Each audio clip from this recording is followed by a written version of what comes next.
자, 오늘 청소년 사역 이야기는 귀한 선배 목사님들 모시고 함께 마음 나누는 시간 갖도록 할게요. 목사님 자리에 앉으셔도 괜찮고요. 자, 지금부터 오늘 모시는 네 분의 선배님들을 모십니다. 한 분 한 분 모셔서 지금부터 찐한 이야기를 좀 들을 텐데, 제가 얼마 전에도 한번 그런 글을 올렸어요. 인생의 문제, 삶의 문제, 사역의 문제가 도대체 너무 답답하고 힘들어서 어떻게 해야 될지 모를 때, 그럴 때 혼자 고민하고 힘들어하고 아파하는 시간들을 가질 때 절대로 바른 길을 찾지 못하더라고요. 그래서 인생에 먼저 그 길을 가셨던 누군가에게 도움을 받고 은혜를 받고 무언가의 마음을 나눌 수 있으면 좋지 않을까. 그래서 오늘은 우리 선배 목사님들, 제가 20대 때 30대 때 열심히 달릴 때 그냥 저희에게 아주 많은 은혜를 주셨던 선배 목사님들, 또 40대 때부터 청소년 사역 단체에서 함께 일을 배울 때 그때 저희에게 또 많은 도전을 주셨던 저희 어른들을 만나서 함께 선배님들에게 이야기를 듣는 시간을 갖도록 하겠습니다. 사실 후배 목사가 선배 목사님들을 한꺼번에 이렇게 많이 모시는 게 쉽지 않은데, 그래도 한번 용기 내서, 지금 코로나 시대 워낙 지금 비상시국이잖아요. 한국교회 다음 세대 사역에 또 청소년 사역에 어려움이 생겨질 수 있기 때문에 우리 많은 후배들에게 꼭 들려주고 싶은 소중한 이야기를 준비했습니다. 그러니까 여러분들께서도 함께 지금부터 마음 모아 주시고요. 자, 오늘은 일부 시간에 우리 선배 목사님들의 코로나 시대의 청소년 사역 이야기, 선배님들의 이야기를 먼저 15분씩 네 분의 강의를 먼저 듣게 되고요. 2부 시간에는 그 네 분에게 하나하나의 질문을 통해 서로 안에 있는 편안한 이야기를 나눠보는 시간을 갖도록 하겠습니다. 자, 첫 번째 모시는 분은 우리 청소년 사역 협의회 제가 처음 갔을 때 초대 회장님이셨고, 그 다음에도 회장님이셨고, 그 후로도 쭉 회장님이셨던, 자, 우리 성서 유니온의 우리 탁주호 목사님이십니다. 여러분들 큰 은혜, 저희 청소년 사역 협의회 제일 대장 형님이시거든요. 큰 은혜의 시간 될 줄 믿습니다. 탁 목사님 박수 모시겠습니다. 안녕하세요. 저는 성서유년에서 25년 동안 사역하다가 작년 12월 달에 은퇴했습니다. 그리고 현재는 성서인문학 서원이라고 청소년들에게 인문학 어떻게 가르칠 건지에 대한 관심을 갖고 있고요. 제가 성소연에서 사역할 때는 청소년 매일 성경을 기획해서 만들어서 창간했을 때 역할을 했던 목사이기도 하고요. 성소연에서 청소년 사역, 차세 사역을 주로 하고 나중에는 이제 행정 일까지 했습니다. 오늘 여러분들과 또 함께 이렇게 좀 나눌 제목들은 사역자들에게 무슨 얘기를 했으면 좋을까 생각하다가 한 몇 가지 정도로 한번 얘기를 나누고자 합니다. 저는 이렇게 강의할 때마다 이런 질문을 해요. 10대들의 머리에는 무엇이 들어있을까? 어떤 심리학자가 그렇게 질문했다고 그러잖아요. 10대들에게는 도대체 머리에 무엇이 들어있길래 아이들이 그 모양일까?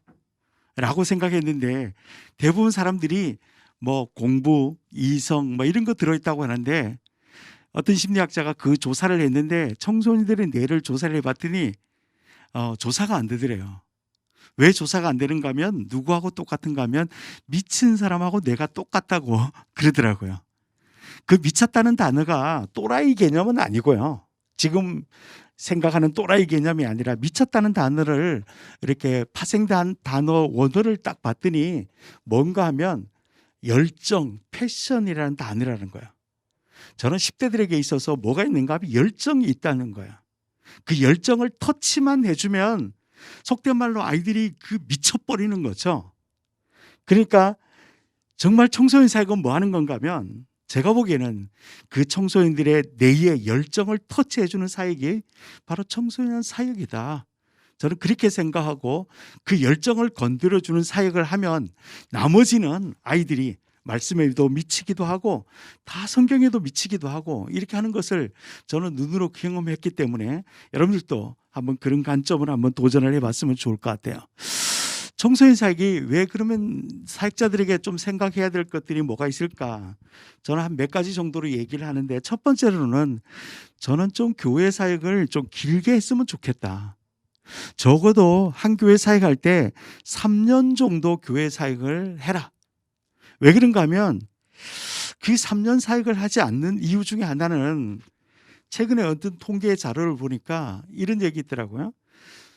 주일학교 중고등부의 가장 문제는 잦은 교역자 이동이 중고등부 부흥이나 사역에 제일 방해된다. 이렇게 얘기하는 통계 자료를 봤어요. 그래서 왜 교육자들이 이렇게 자주 이동을 하게 되는 이유를 한번 봤더니 첫 번째로는 사실은 교육자, 교육전사 사례비 가지고는 생활이 안 되니까 그 생활비가 제일 어려운 것 같아요. 두 번째로는 교회 사역의 환경의 문제.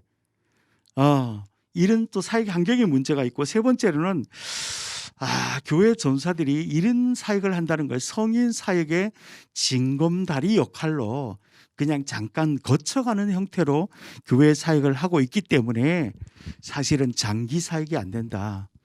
저는 청소년 사역자들이 교회 가서 1년 동안은 사실 전임자의 사역의 열매라고 생각하거든요.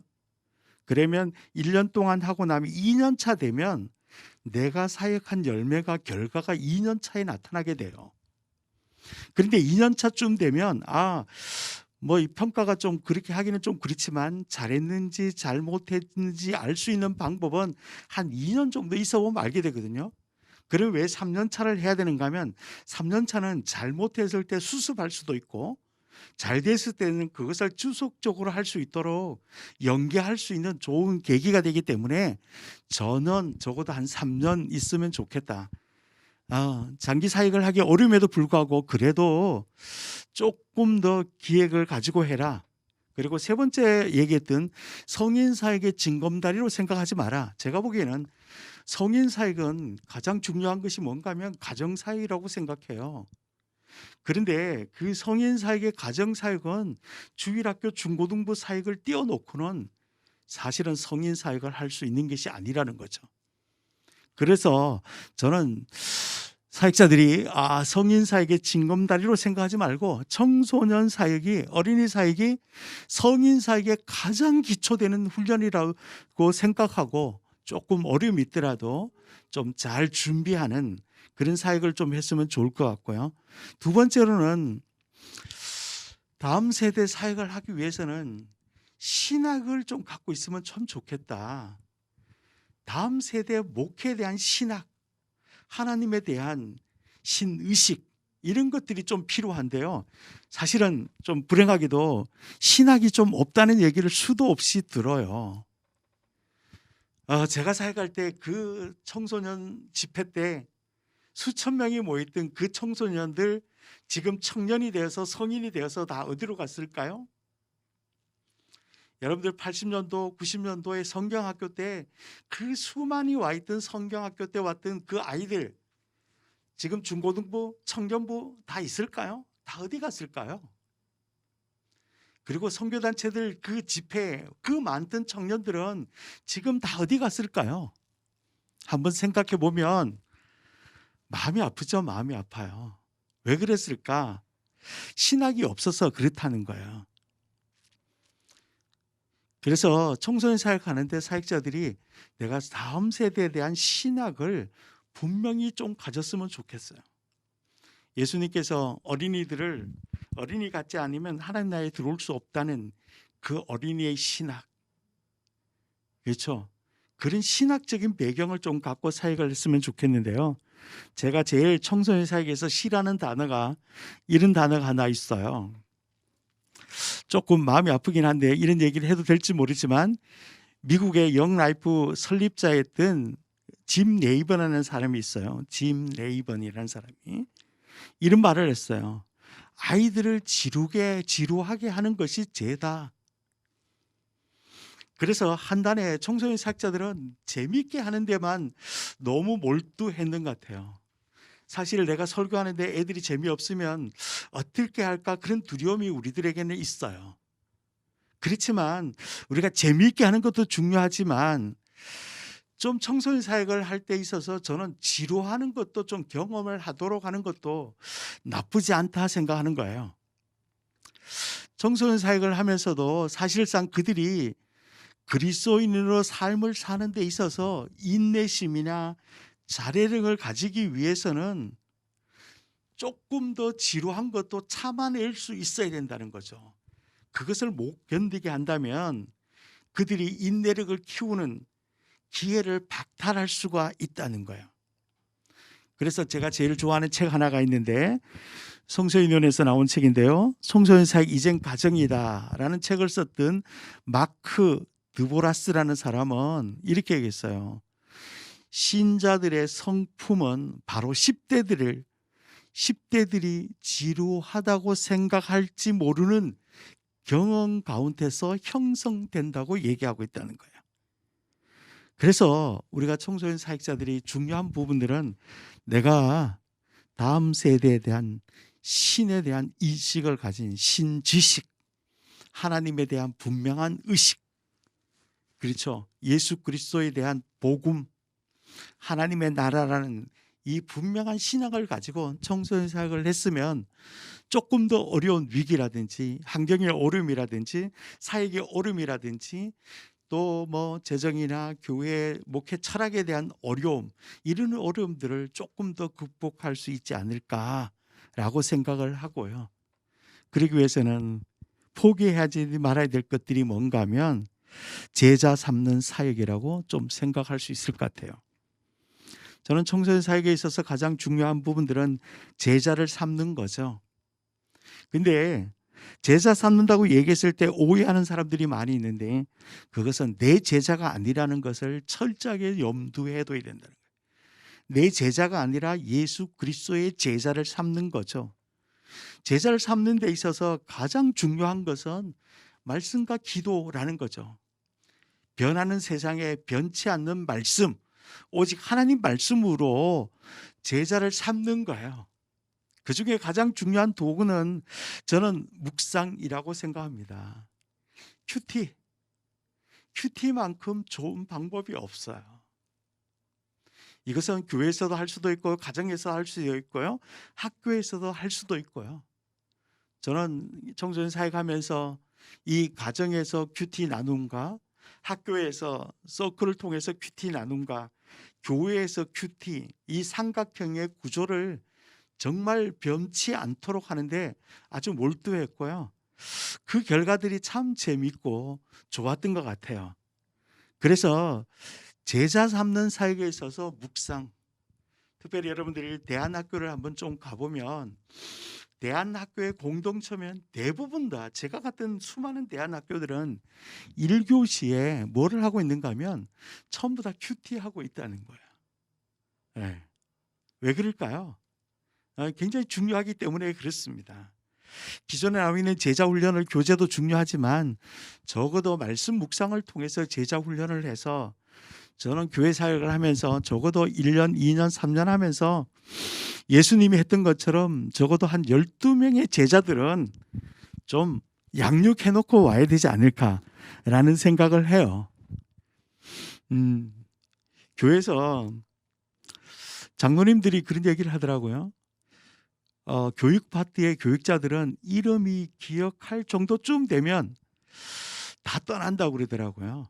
그래서 제가 학생들한테 물어봤어요. 너희들 전사님들 기억하냐고 물어보면 대부분 많이 기억을 잘 못하더라고요. 그런데 정말 제자 훈련을 시켰던 아이들은, 말씀으로 훈련받았던 아이들은 그 교육자들을 꼭 기억하고 있고 평생 그 교육자를 통해서 내가 터닝 포인트가 되었다, 이런 얘기를 참 많이 듣습니다. 말씀을 통해서 제자 훈련을 시키면 진짜 예수님의 제자를 하는 훈련 사역. 예수님도 마태복음 28장에 모든 족속으로 제자를 삼으라라고 말했잖아요. 그죠? 여러분들 사역자에게 제자 삼는 사역, 그런 청소년 사역, 어린이 사역이 되었으면 좋을 것 같아요. 저는 최근에 이제 은퇴하고 인문학 쪽에 관심을 많이 두고 있어서 성경 텍스트에서 인문학을 거쳐서 삶의 적용으로 가는데 가르치고 있는데요. 태계 이양 선생님이 이렇게 얘기를 했습니다. 제자들에게 이렇게 말했어요. 너희들은 일평생 학문을 해라. 그리고 두 번째, 그 학문을 가지고, 배운 학문을 가지고 국가에 봉사하고, 세 번째는 제자를 삼으라고 말했거든요. 그 제자 삼는 사역 한번 여러분들도 같이 한번 해보시기를 바랍니다. 그래서 제가 경험으로는 교육자들은 또 분반 공부를 안 하잖아요. 저는 이렇게 사역하면서 항상 분반 공부를 꼭 맡아서 제가 훈련을 했던 경험도 있습니다. 마지막으로 네 번째로는 제가 사역자들에게 한마디 해준다면 인문학적인 소양을 좀 가졌으면 좋겠다. 최근에 이제 여러분들 학교 교육은 어떤 교육인가 하면 거의 입시 교육을 위한 학원으로 전락했다는 거예요. 인격을 수양하는 교육은 불가능하다는 거죠. 그렇다면 교회가 가장 중요한 점은 저는 인문학 소양을 키워주는데 교회가 할 수 있다는 거예요. 교회가 뭐 하는가 하면 인문학이라는 렌즈를 가지고 성경을 해석하고 설교하고 도움을 주는 것이죠. 그래서 변치 않는 가치를 성찰할 수 있도록 해주는 거예요. 그래서 아이들이 인문학적인 사고를 가지고 성경을 바라보고 성경을 바라본 그 렌즈를 가지고 세상을 바라볼 수 있는 그런 인문학적인 사고를 가지고 좀 사역을 하면 좋지 않을까. 청소년 사역자 여러분, 사역 현장이 어렵고 굉장히 환경도 열악하고 아주 고군분투하는 여러분들을 응원합니다. 그럼에도 불구하고 조금 더 아이들을 사랑하는 마음으로 가지고 좀 장기적인 사역을 좀 염두에 두고 하시면서 그 사역하되 좀 청소년 다음 세대에 대한 신학의 안목을 가지고 말씀해 가지고 제자 훈련을 삼고 그 제자 삼은 아이들이 인문학적인 소양을 가지고 세상에 나가서 실천하고 이 가치를 따라서 적용하면서 정말 그리스도인으로 살아남는 정말 멋진 다음 세대를 키우는 여러분들 사역자 되시기를 응원합니다. 여러분들의 응원하면서 제가 파이팅을 외칩니다. 감사합니다. 작년도까지 또 아니 이번 총회 전까지 저희 청사역 회장님으로 계셨던 서울 IFC 대표님이신 우리 왕동식 목사님 모셨습니다. 여러분들 귀한 은혜, 큰 은혜 함께 나누시길 바랄게요. 왕동식 목사님이십니다. 네, 안녕하세요.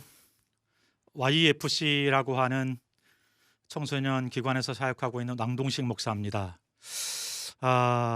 84년도에 서울 IFC 보조관사를 시작을 했으니까요. 좀 오래 사역을 한 거겠죠. 중간에 물론 이제 뭐 방송국 사역도 좀 하고 교회 사역도 좀 한 경험이 있지만 주로는 예, 반갑습니다. 주로는 YFC라고 하는 기관을 중심으로 청소년 사역을 쭉 해왔습니다. 저희 때도 사실 청소년 사역이 중요하지만 지금 그 어느 때보다도 청소년 사역이 중요하죠. 얼마 전에 저희 청사역 멤버들끼리 얘기를 하다가 그런 얘기를 하게 됐어요. 이번 서울시장 선거와 부산시장 선거에서 중요한 키를 잡고 있었던 세대가 20, 30대 세대라고 하죠.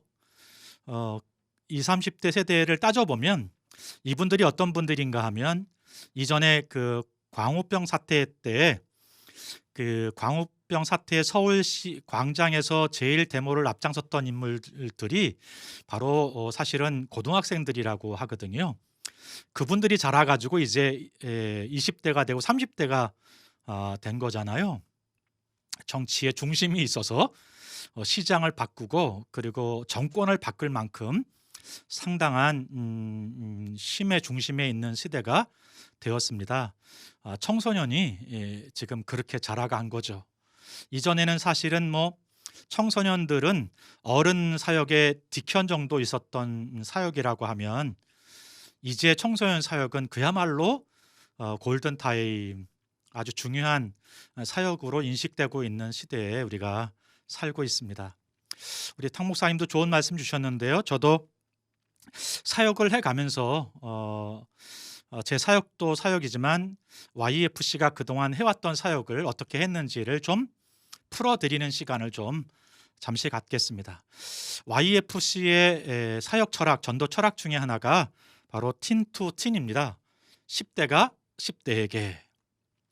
1960년대에 사역자들끼리 사역을 나누다가 이 카피를 가지게 됐는데요.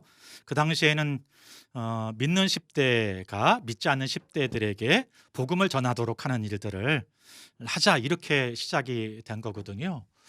지금도 사실은 청소년 사역에서 이보다 좋은 철학이 없는 것 같아요. 감사합니다. 믿는 청소년들을 훈련시켜서 믿지 않는 청소년들에게 복음을 전하게 한다. 저희들 사역에서 우리 사역자들이 굉장히 중요하지만 역할이 그런데 청소년 사역에서 그 시대를 살아가는 청소년 리더를 세우는 거 그보다 중요한 것은 없는 것 같습니다. 네, 그래서 그래서 청소년들을 믿는 청소년들을 훈련시켜서 그들을 동역자로 만들어 가지고 같이 함께 사역하는 것만큼 좋은 것은 없는 것 같습니다. 청소년들이 과연 우리랑 동역할 수 있을까? 할 수 있죠. 우리보다 훨씬 더 잘할 수 있죠. 저희 YFC는 가끔씩 아이들이 설교도 할 수 있는 시간을 주기도 하거든요. 사실은 간사님들이 청소년 설교를 오래 하셨던 분들이니까 청소년 설교를 누구보다 더 잘하시는 분들인데 그런데 간사님들 설교와 아이들 설교를 이렇게 인터넷에 올려놓으면 아이들 설교의 반응이 훨씬 더 많습니다. 그래서 프로그램 중에 아이들 설교 시간도 주고 또 캠프나 이런 때는 간증을 통해서 아이들이 자기가 받은 은혜들을 나누는 시간들을 갖도록 하는데 굉장히 의미 있는 시간들을 많이 만들어 내더라고요. 청소년 시기가 어떤 부분 속에서는 미치는 시간이잖아요. 무엇인가 미치기 시작하면 물불을 안 가리는 시대가 청소년 시대거든요. 이 시대에 이왕이면 미칠 거면 제대로 미쳐보게 하자. 저희 사역 철학이기도 해요. 그래서 은혜에 미치고 복음에 미치고 예수에 미쳐가지고 바로 미치면 또 다른 아이들에게 선한 영향을 미칠 수가 있는 거거든요. 그런 부분 속에서 틴투틴이라는 철학을 우리가 함께 아이들과 함께 나누도록 하는 것도 굉장히 좋겠다 그런 생각을 해보게 됩니다. 그래서 믿는 한 청소년들을 건강하게 세우는 일에 좀 마음을 모아주시면 좋겠다. 우리 교회가 작다고 위축되실 필요도 없고요. 근데 한 영혼만 바로 세우게 되면 그 한 영혼이 10명, 30명, 100명 이렇게 저희 후배가 그 얘기를 하더라고요. 사과 한 아이에 그 사날 아래 씨앗이 2개가 들어있는데요. 그런데 2개가 아니라는 거죠. 그 씨앗 안에는 수많은 열매들이 만들어낼 수 있는 또 다른 씨앗들이 있는 거잖아요. 여러분 교회에 있는 믿는 청소년 한 사람 잘 붙잡아서 아이를 사역자와 함께 미치도록 사역하면 그게 또 사역의 열매들을 거두게 되는 거죠. 교회들을 여러 군데 다녀보는데요. 교회가 자라가는 교회를 보면 특별히 중고등부가 자라가는 중고등부를 보면 거기에 미친 사역자가 있더라고요. 미친 사역자가 있는 데는 미친 10대가 있어요. 그러면 끝난 거예요. 그러면 이 시대에도 사실은 교회의 부흥은 어렵지 않다. 그래서 그 부흥이라고 하는 것을 인원수 많이 모이는 것을 생각하기보다 우리 전사님 목사님들이 사역하시는 곳에 1명, 2명 여러분과 함께 사역의 비전을 나누고 함께할 청소년 리더를 세우는 일에 집중하셨으면 좋겠다 그런 생각을 해보게 됩니다. 이게 틴투틴입니다. 두 번째 저희 YFC 사역의 철학 중에 하나는 뭔가 하면 복음은 변함없이 방법은 창조적으로입니다. 우리가 사역하는데 사역을 왜 하는가에 대한 부분들에 대한 분명한 우리 인식이 있었으면 좋겠고요. 우리가 가지고 있는 이 복음의 영향력, 능력들을 충분히 좀 우리 사역자들이 인식하고 있었으면 좋겠습니다. 아이를 변화시키는 것은 프로그램이나 재미가 아니죠. 이게 다 중요해요. 좋은 프로그램도 필요하고 또 재밌는 시간도 필요하지만 아이를 변화시키는 것은 성령이 하시는 일이잖아요.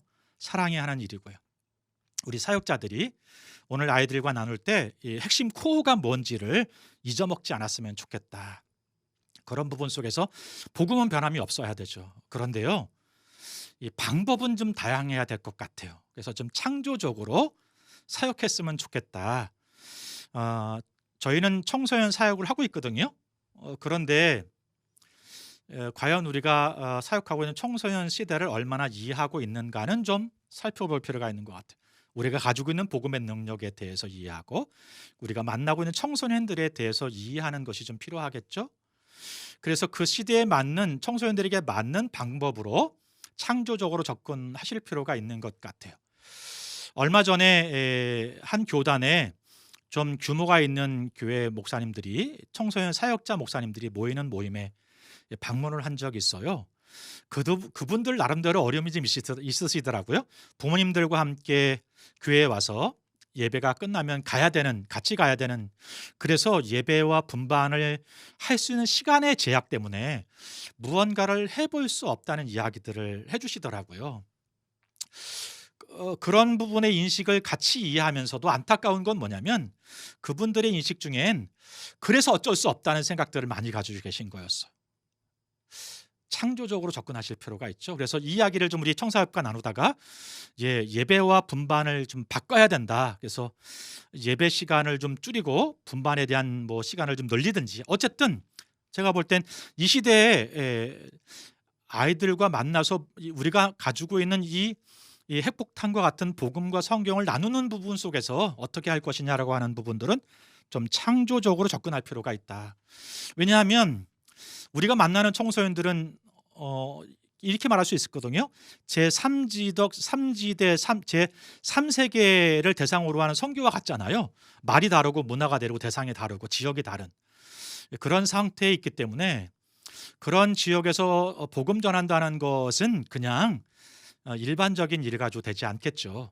제3세계의 선교를 나가는 선교사님들이 준비하는 것만큼 준비가 좀 필요하고, 그리고 또 그 지역에 맞는 성경이 번역이 되는 것처럼 우리가 가지고 있는 복음을 아이들 눈높이에 맞게 어떻게 변화해서 창조적으로 아이들에게 전해줄 것인가라고 하는 부분 속에서 좀 고민을 좀 해보실 필요가 있을 것 같습니다. 복음은 변함없지만 방법은 창조적으로, 이 창조적이라고 하는 것 중에 하나가 또 뭐냐면 보는 것과 보여주는 거잖아요. 창문 창자를 써서. 그래서 우리가 만나고 있는 청소년들을 보고 그리고 이 시대를 보고 뿐만 아니라 보여주고잖아요. 제일 좋은 거는 말하는 것보다 보여주는 것이거든요. 삶으로 본을 보여서 그렇게 따라오도록 하는 것이 필요한 세대다. 그래서 저희 YFC의 주제 선구 중에 하나가 누구든지 내 연소함을 업신여기지 못하게 하고 오직 말과 행실과 믿음과 사랑과 정절에 대하여 믿는 자에게 본이 되라, 이렇게 주제 선구를 암송하며 사역하고 있는데, 복음은 변함이 없어야 되지만 복음에 대한 역량을 가지고 있는 사역자, 그리고 창조적으로 접근해 사역하는 사역자가 됐으면 좋겠다. 마지막 세 번째는요, 우리 예수님께서 잃어버린 영혼을 찾아오셨던 것처럼 잃어버린 세대를 찾기 위해서 우리도 찾아 나서야 된다는 거죠. 저희 YFC는 그래서 캠퍼스 사역을 주로 합니다. 아이들이 교회에 오기를 간절히 바라지만 더 적극적으로 우리가 하는 일은 뭐냐면 캠퍼스로 가서 아이들을 만나는 일을 하고 있습니다. 감사한 건지는 모르겠는데 어떤 나라들보다 한국이 아이들이 이 학교에서 중심으로 살아가도록 되어 있는 세대를 살고 있어요. 아침 일찍 학교에 가서 밤늦게까지 학교에서 생활하는 것이 한국적인 상황이거든요. 우리 사역자들, 청소년 사역하는 분들 많이 말씀하시는 게 아이들을 만날 수 없다는 거예요. 그런데요, 우리 아이들이 캠퍼스에 있어요. 캠퍼스에 가면 애들이 물론 이제 10명 중에 한두 명은 공부하지만 나머지 8명은 쉬고 있거든요. 시간 굉장히 많습니다. 캠퍼스로 들어간다는 게 쉽지는 않은데, 그러나 믿는 선생님들과 연결한다든지 우리 교회 다니는 아이들과 연결한다든지 하면 캠퍼스는 열려있는, 오히려 여러분들을 반기는 곳이 될 수도 있으니까 잃어버린 영혼을 위해 이 땅에 오신 예수님과 함께 이런 사역을 본받아서 우리도 잃어버린 세대를 찾기 위해 캠퍼스로 가서 캠퍼스에서 우리가 사역을 펼친다면 훨씬 더 왕성한 사역의 열매들을 거두면서 사역해 갈 수 있지 않겠나. 그래서 어른들은 잃어버린 세대라고 말하지만 우리는 믿음의 세대, 이전에 없었던 부흥의 세대를 세워갈 수 있는 어떤 계기를 만들었으면 좋겠다, 그런 생각을 해보게 됩니다. 나머지 이야기들은 또 다음 시간에 나누도록 하죠. 감사합니다. 자, 계속되어지는 우리 선배님들의 강의 함께 또 선배님들의 이야기 함께 들어주시면 좋을 것 같습니다. 자, 세 번째 저희에게 청소년 사역 이야기를 해주실 분은 저희 번개탄 TV가 이렇게 하나하나 세팅이 되어지고 무언가가 준비되어질 때 늘 저희한테 언제든지 와 힘 실어주시는 귀한 목사님이십니다. 우리 문재진 목사님 여러분들에게 소개하도록 하겠습니다. 박수 부탁드릴게요. 예, 안녕하세요. 푸른빛 강속교회 담임으로 하고 있고 미래교회 연구소 소장을 하고 있는 문재진 목사입니다. 이 시간에는 우리 현장에서 코로나19로 인해서 많은 사역의 어려움이 있고 예상치 못했던 일들이 벌어지고 있는데 올해 연말까지 지속 가능하게 되어진 이 상황 가운데서 우리가 어떻게 제대로 사역을 해야 될까, 그런 마음을 가지고 이 시간 한번 마음을 나눠보도록 하겠는데요. 그래서 이제 코로나19 이후 뉴노멀 시대라고 말할 수 있는데요. 이때 우리가 어떻게 준비해야 될까, 이 시간 한번 나눠보는 시간을 가졌으면 좋겠습니다.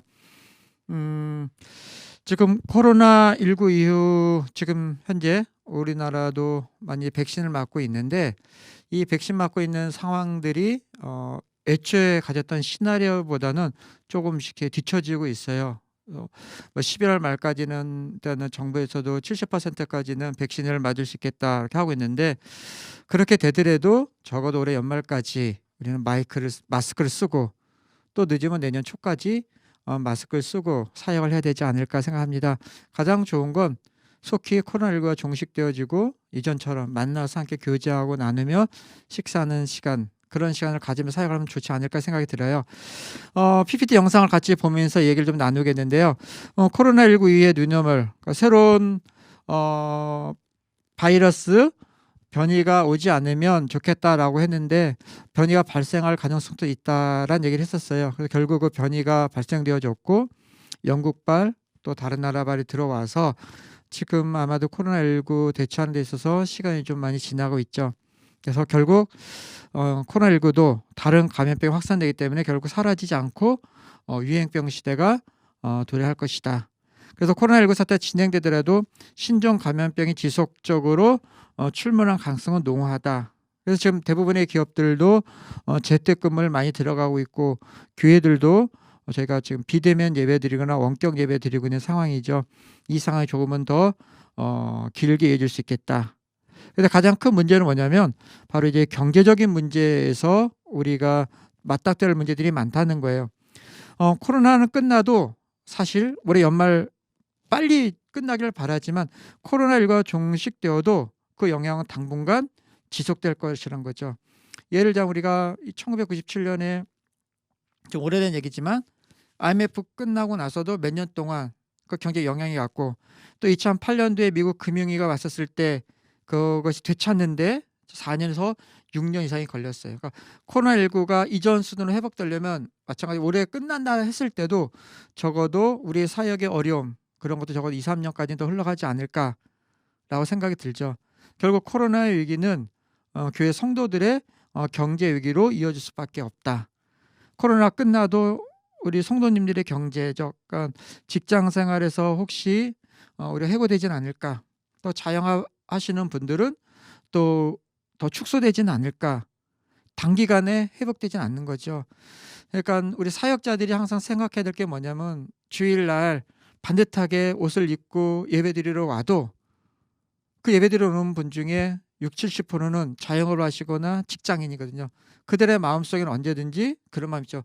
내가 이 코로나19 때문에 회사에서 정리해고되지 않을까, 일자는 잃지 않을까, 내 개인 소상공인 같은 분도 사업장은 잃지 않을까, 이미 이런 분도 계시겠죠. 그러니까 여러분 저나 우리 사역자들이 주일날 만나는 우리 성도님들 또 교사분들, 그분들이 말끔하게 옷을 입고 할지라도 그들의 마음속에 여러 가지 아픔과 힘듦이 있기 때문에 그들 위로해주고 격려해줄 필요가 있다. 왜냐하면 성도들의 경제적 어려움을 우리가 그렇다고 컨트롤할 수는 없잖아요. 우리가 그들을 채워줄 수도 없고, 그래서 그러한 부분들을 너무 우리가 잘못한 건 아닌가 그런 자책감에 갖지 마시고 앞으로 무엇을 할지 고민하시고 또 기도하는 것이 목회자의 할 일이다. 또 사역자들의 할 일이다. 그래서 코로나19 시대에 가장 중요한 것은 뭐냐면 방향에서 속도의 시대입니다. PPT는 몇 장 더 넘겨주시면 좋을 것 같아요. 방향에서 속도의 시대가 저희들이 어디로 가야 되는지는 다 알아요. 방향은 이제 다 알죠. 방향에서 방향을 알고 있기 때문에 중요한 것은 이제 그것을 얼마나 우리가 속도감 있게 나가느냐. 지금 집과 사무실, 학교, 시장, 라이프 스타일이 전부 바뀌었어요.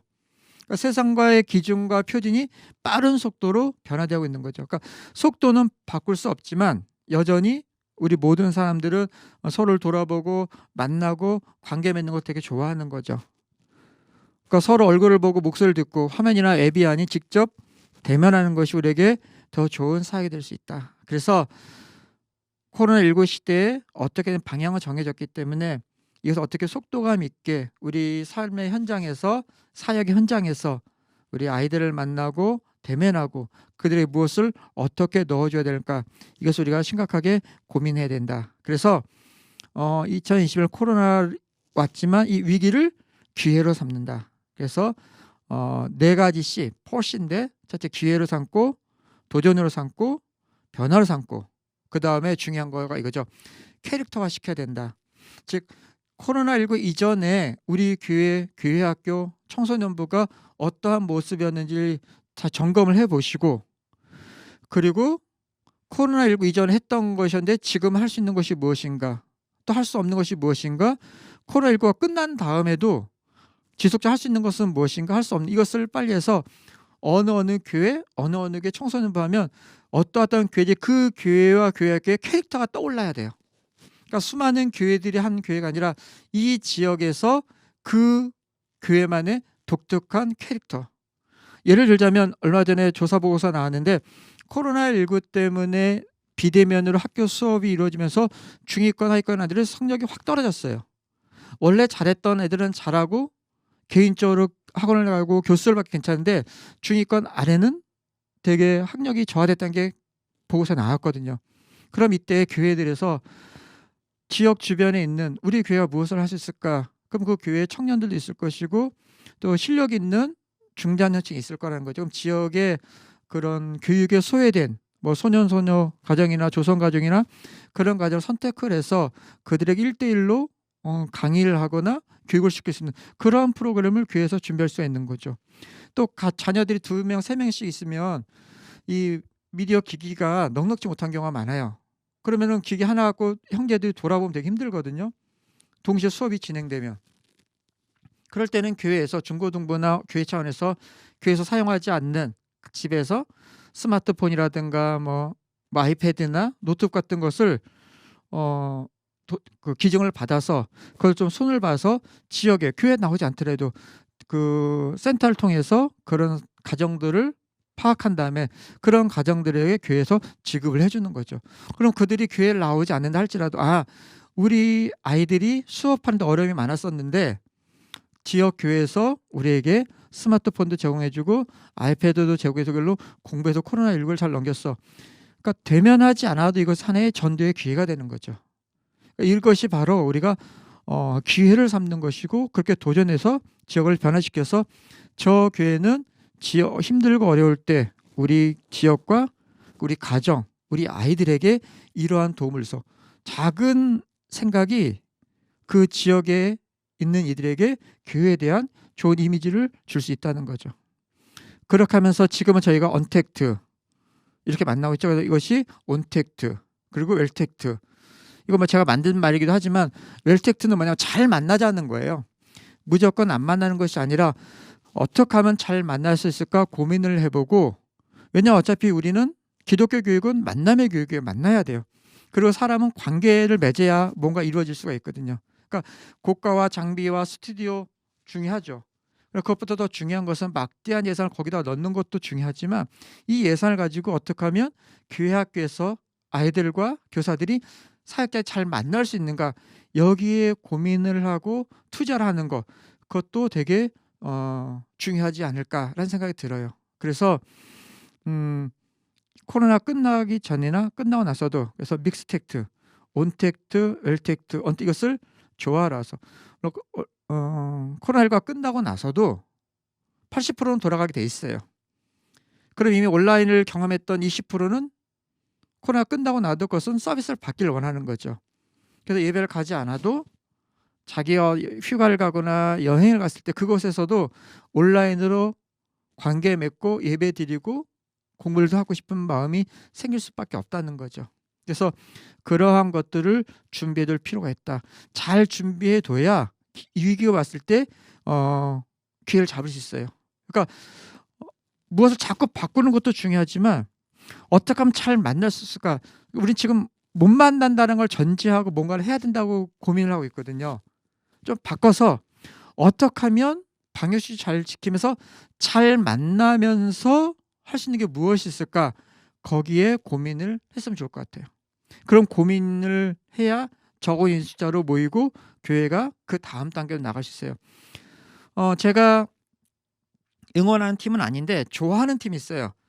프로야구에서 두산 베어즈인데 두산 베어즈는 높낮이가 크지 않아요. 왜냐하면 두산 베어스가 꾸준하게 성적을 내는 이유는 뭐냐면 2군 시스템이 되게 잘 돼 있어요. 그래서 2군에서 끊임없이 인재가 배출되죠. 즉 인큐베이팅 시스템이 되게 잘 돼 있어요. 그러니까는 꾸준하게 중위 우승도 옛날에 했었고 중위권 밑바닥까지 간 적이 옛날에 있을 때 지금 거의 안 가거든요. 왜냐? 2군 시스템, 인큐베이팅 시스템 잘 돼 있거든요. 그렇기 때문에 교회도 이것이 준비되어 있어야 된다는 거죠. 그러니까 교회에서도 다음 세대를 위해서 사역자들을 위해서 청소년들을 위해서 어떻게 하면 이 위기 시기에 아무것도 안 하는 것이 아니라 이 아이들을 잘 만나서 인큐베이팅 시스템을 만들어서 코로나19가 끝났을 때 바로 사역을 할 수 있고 무슨 일이 있었냐? 그런 마음이 들 정도로 그 다음 단계로 진행할 수 있으면 좋겠다. 그래서 여러분의 교회, 여러분의 사역 현장에서 또 단체든 교회든 인큐베이팅 시스템이 얼마나 준비되어 있는가. 지금 좋은 시기잖아요. 뭐 맞는 걸 할 수 없는 이때 시스템을 점검하고 행정적으로 잘 갖추어 보는 노력도 필요하다. 그래서 이러한 시대에 여러분들이 이 뉴노멀 시대, 이제는 포스트 코로나가 아니라 새로운 사회 뉴노멀이 시작이 되었죠. 이 뉴노멀 시대 그럼 우리가 어떻게 교육을 해야 되는가? 첫째는 잘하는 것을 부각하기를 바랍니다. 그러니까 효율적인 사역을 위해선 잘 버려야 돼요. 잘 버리고 계속 지니고 있으면 아무것도 못합니다. 그래서 지금까지 했던 모든 프로그램들을 재점검하고 조정해서 버릴 것은 과감히 버리죠. 근데 버릴 때에도 새로운 사역을 할 거에 대한 준비가 완료된 다음에 버려야지, 준비하지도 않고 이거 별로야 효과도 없었어라고 바로 버리는 것이 아니라 준비해 두면서 그리고 무엇을 버릴 것인가. 그 두 번째, 우리 교회 학교 우리 교회가 잘하는 것은 무엇인 것을 부각시키는 거죠. 그러니까 여러 가지를 잘한다는 거 하면 그건 못하는 거거든요. 사실은 정말 잘하는 거. 그래서 이미 잘하고 있고 코로나19 때도 잘하고 있고 코로나19 끝난 다음에도 잘할 수 있는 것, 이러한 것들을 여러분의 부서에서 부각시키는 노력을 할. 이거 위해서는 뭐 해야겠어요?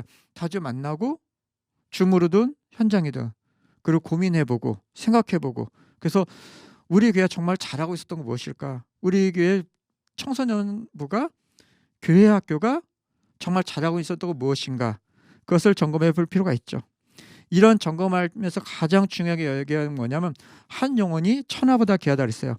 한 사람, 그런 말 있죠. 한 아이를 키우기 위해서 한 마을이 필요하다는 것처럼 교회에서도 이 초점을 잃지 않아야 돼요. 그러니까 한 영혼이 천하보다 귀하다, 이것을 구호로만 하지 마시고 삶 속에서, 그래서 성도들이나 교회학교 아이들을 단지 숫자적으로만 파악하지 말고 정말 천하보다 귀한 영혼으로 해서 이들이 자라서 난 다음에 세상에 나와 더 만약에 복음을 전할 수 있도록 그런 것이 되게 중요하다. 그러기 위해서는 교회에서 이런 아이들이 잘 자랄 수 있도록 해야 되는 게 뭐냐?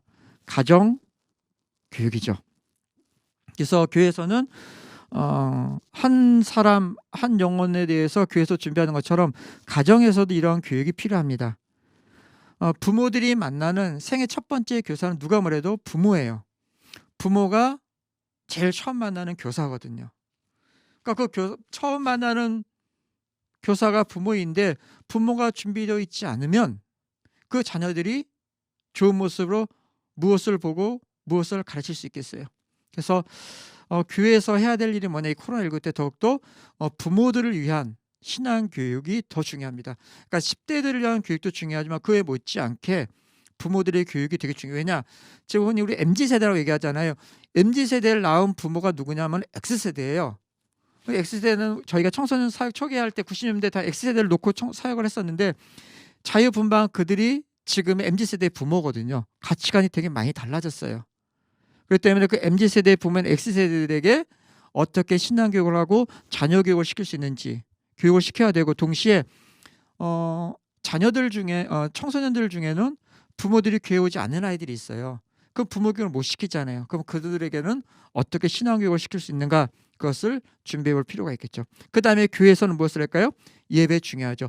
어디서가 아니라 어떻게 예배 드리냐, 예배자의 마음이 되게 중요하죠. 그래서 한 장소에서 예배 드릴 수 없을 때 다른 시간 다른 장소에서 예배를 어떻게 드리는가. 한 예로 우리가 좀 다르지만 무슬림 같은 경우는 광야에서 많은 사람이 모일 수 없기 때문에 예배를 한꺼번에 드릴 수가 없었죠. 그래서 그들이 선택한 게 뭡니까? 하루에 5번, 메카가 있는 곳에 향해서 하루에 5번 기도하는 거죠. 그것이 너무 이제 의무처럼 주문처럼 됐지만, 우리가 어디에서 지금 흩어져서 예배 드리고 있지만 흩어져 있는 그곳에서 하나님을 예배하는 그 마음을 가지게 하고 그 마음을 예배 드릴 수 있는 것. 그러니까 어디서가 아니라 어떻게 예배자의 마음을 가지고 예배 드릴 수 있겠는가, 그것을 우리가 끊임없이 교육할 것을 부모에게 교육을 시켜야 돼요. 왜요? 아이들이 혼자 놀러 가는 경우가 없거든요. 지난주에도 어디 갔다 왔냐? 엄마랑 여행 갔다 와서, 엄마랑 바다 갔다 와서 부모랑 갔다. 그러니까 이 아이들이 결국은 부모하고 움직였기 때문에 부모들을 교육시켜야 그 신앙이 그대로 자녀들이 흘러들어갈 수 있어요. 그래서 바르게 예배드려라, 옷 갈아입고 깨끗하게 해라 보다 그걸 참 넘어서서 어디서 어떻게 예배를 드리게 하는가, 그것을 해야 되고, 그 다음에 와보라가 아니라 그곳으로 이제 해야 됩니다. 그전엔 교회에서 무슨 행성하면 와십시오 오십시오. 그래서 솔직히 교회 되게 안 좋지 않습니까? 이미지가. 중요한 건 우리가 신뢰를 회복해야 돼요. 신뢰를 회복하고, 그래서 와보라가 아니라 우리가 그곳으로 들어가야죠. 학교 현장으로 들어가야 되고 지역사회 쪽으로 들어가서 우리가 그들의 들어가는 프로그램을 만들고 준비를 해야 된다. 그래서 결국은 뭐냐, 성공한 교회들이 세상을 바꾸는 것이 아니라 세상을 바꾸는 교회가 성공한 교회다. 그러니까 여러분들이 있는 그 사역지가 우리 교회가 세상을 바꿔야겠다 아니라 여러분을 통해서, 여러분 교회를 통해서 세상이 바뀌어지는 그런 교회학교가 되었으면 좋을 것 같아요. 몇 가지 첨언해야 된다면, PPT 몇 장 넘겨주시면, 미래를 세우는 사람, 사역자나 지도자 여러분들이 예전에는 I자형이었어요. 한우물만 깊게 팔아라, 깊게 팔아. 근데 좀 시대가 바뀌어서 T자형 인간이었죠. 한우물을 팔면서 넓게도 퍼져라. 그러다가 지금은 A자형인 거죠. A자형으로 인성과 영성, 세상과 사명, 하나님과 이웃, 이것이 갖추어진 인재로 키울 수 있도록 저와 여러분이 준비해야 되고, 그러기 위해서는 그 다음 단계, 포기하지 말고 곁에서 버텨주는 것도 좋은 사역자입니다. 그러니까 교사인 여러분이 이 방송을 보고 있는 사역자 여러분들도 너무나 잘하려고 애쓰다 보면 본인이 지쳐요. 그냥 아이들의 심정 그대로 나를 포기하지 않고 내 곁에서 버텨주는 것도 좋은 사역자라는 것을 생각하시고, 마지막으로 하나, 여러분 느리게 가도 멈추지 않으면 여러분은 좋은 사역자입니다. 다음 세대 10대들 앞에서 여러분 늦게 가더라도 멈추지 않고 함께 가면 좋은 사역자가 될 것이고, 이 시대 어려운 이 코로나19 위기 시대에 여러분들이 좋은 사역자로 설 수 있을 것이라고 생각합니다. 이 눈어멀 시대에 맡긴 사역 잘 감당할 수 있기를 바랍니다. 감사합니다. 청소년 사역자위에서 만년 총무님으로 늘 앞에서 일을 가장 많이 하셨던 저희 선배 목사님, 저희 형님이십니다. 여러분들 10대 지기성교회 박현동 목사님이십니다. 박수 부탁드릴게요. 네, 안녕하세요. 네, 10대 지기성교회 박현동 대표입니다. 네, 소개해 주신 대로 앞에서 워낙 좋은 말씀들 주셔서 계속 이어서 듣기가 어떠신지는 모르겠는데요. 청소년 사역을 한 20여 년, 한 30여 년 전에 먼저 시작했던 사람으로서 지금 현재 청소년 사역을 하고 계시는 여러분들을 진짜 많이 위로해드리고 또 격려해드리고 싶습니다. 여러분, 현장에 계시다는 것 자체가 힘인 거 아시죠? 네, 현장에 계셔주시기만 해도 됩니다. 다른 말씀을 드리면 좀 버텨주시기만 해도 사역은 사역입니다. 제가 믿고 있는 이 사역의 노하우다라고 생각하는 거는 버티기다라고 얘기하고 싶거든요. 지금 함께 사역의 현장에서 고민해주고 같이 생각해주고 나눠줄 수 있는 동역자가 내 옆에 한 사람만 있어도 청소년 사역은 다시 힘을 얻을 수 있지 않나 생각해 봅니다. 20여 년의 그 10대지기 사역을 좀 돌아보면서 제가 생각하고 있는 청소년 사역에 대한 경험 짧게 한번 좀 같이 나누고 그 다음에 이제 전체 패널들 같이 얘기를 나눌 텐데요. 20여 년 전이죠 벌써. 뭐 우리가 너무나 잘 알고 있는 대선배이신 오카노 목사님이 제가 신대원 다닐 때 설교 말씀을 주시면서 주셨던 이야기입니다. 뭐라고 말씀을 주셨냐면 저희한테 따라 해보라라고 얘기하면서 말씀을 주셨던 건데 그분이 직접 이렇게 하셨어요. 한 손엔 영성, 한 손엔 전문성.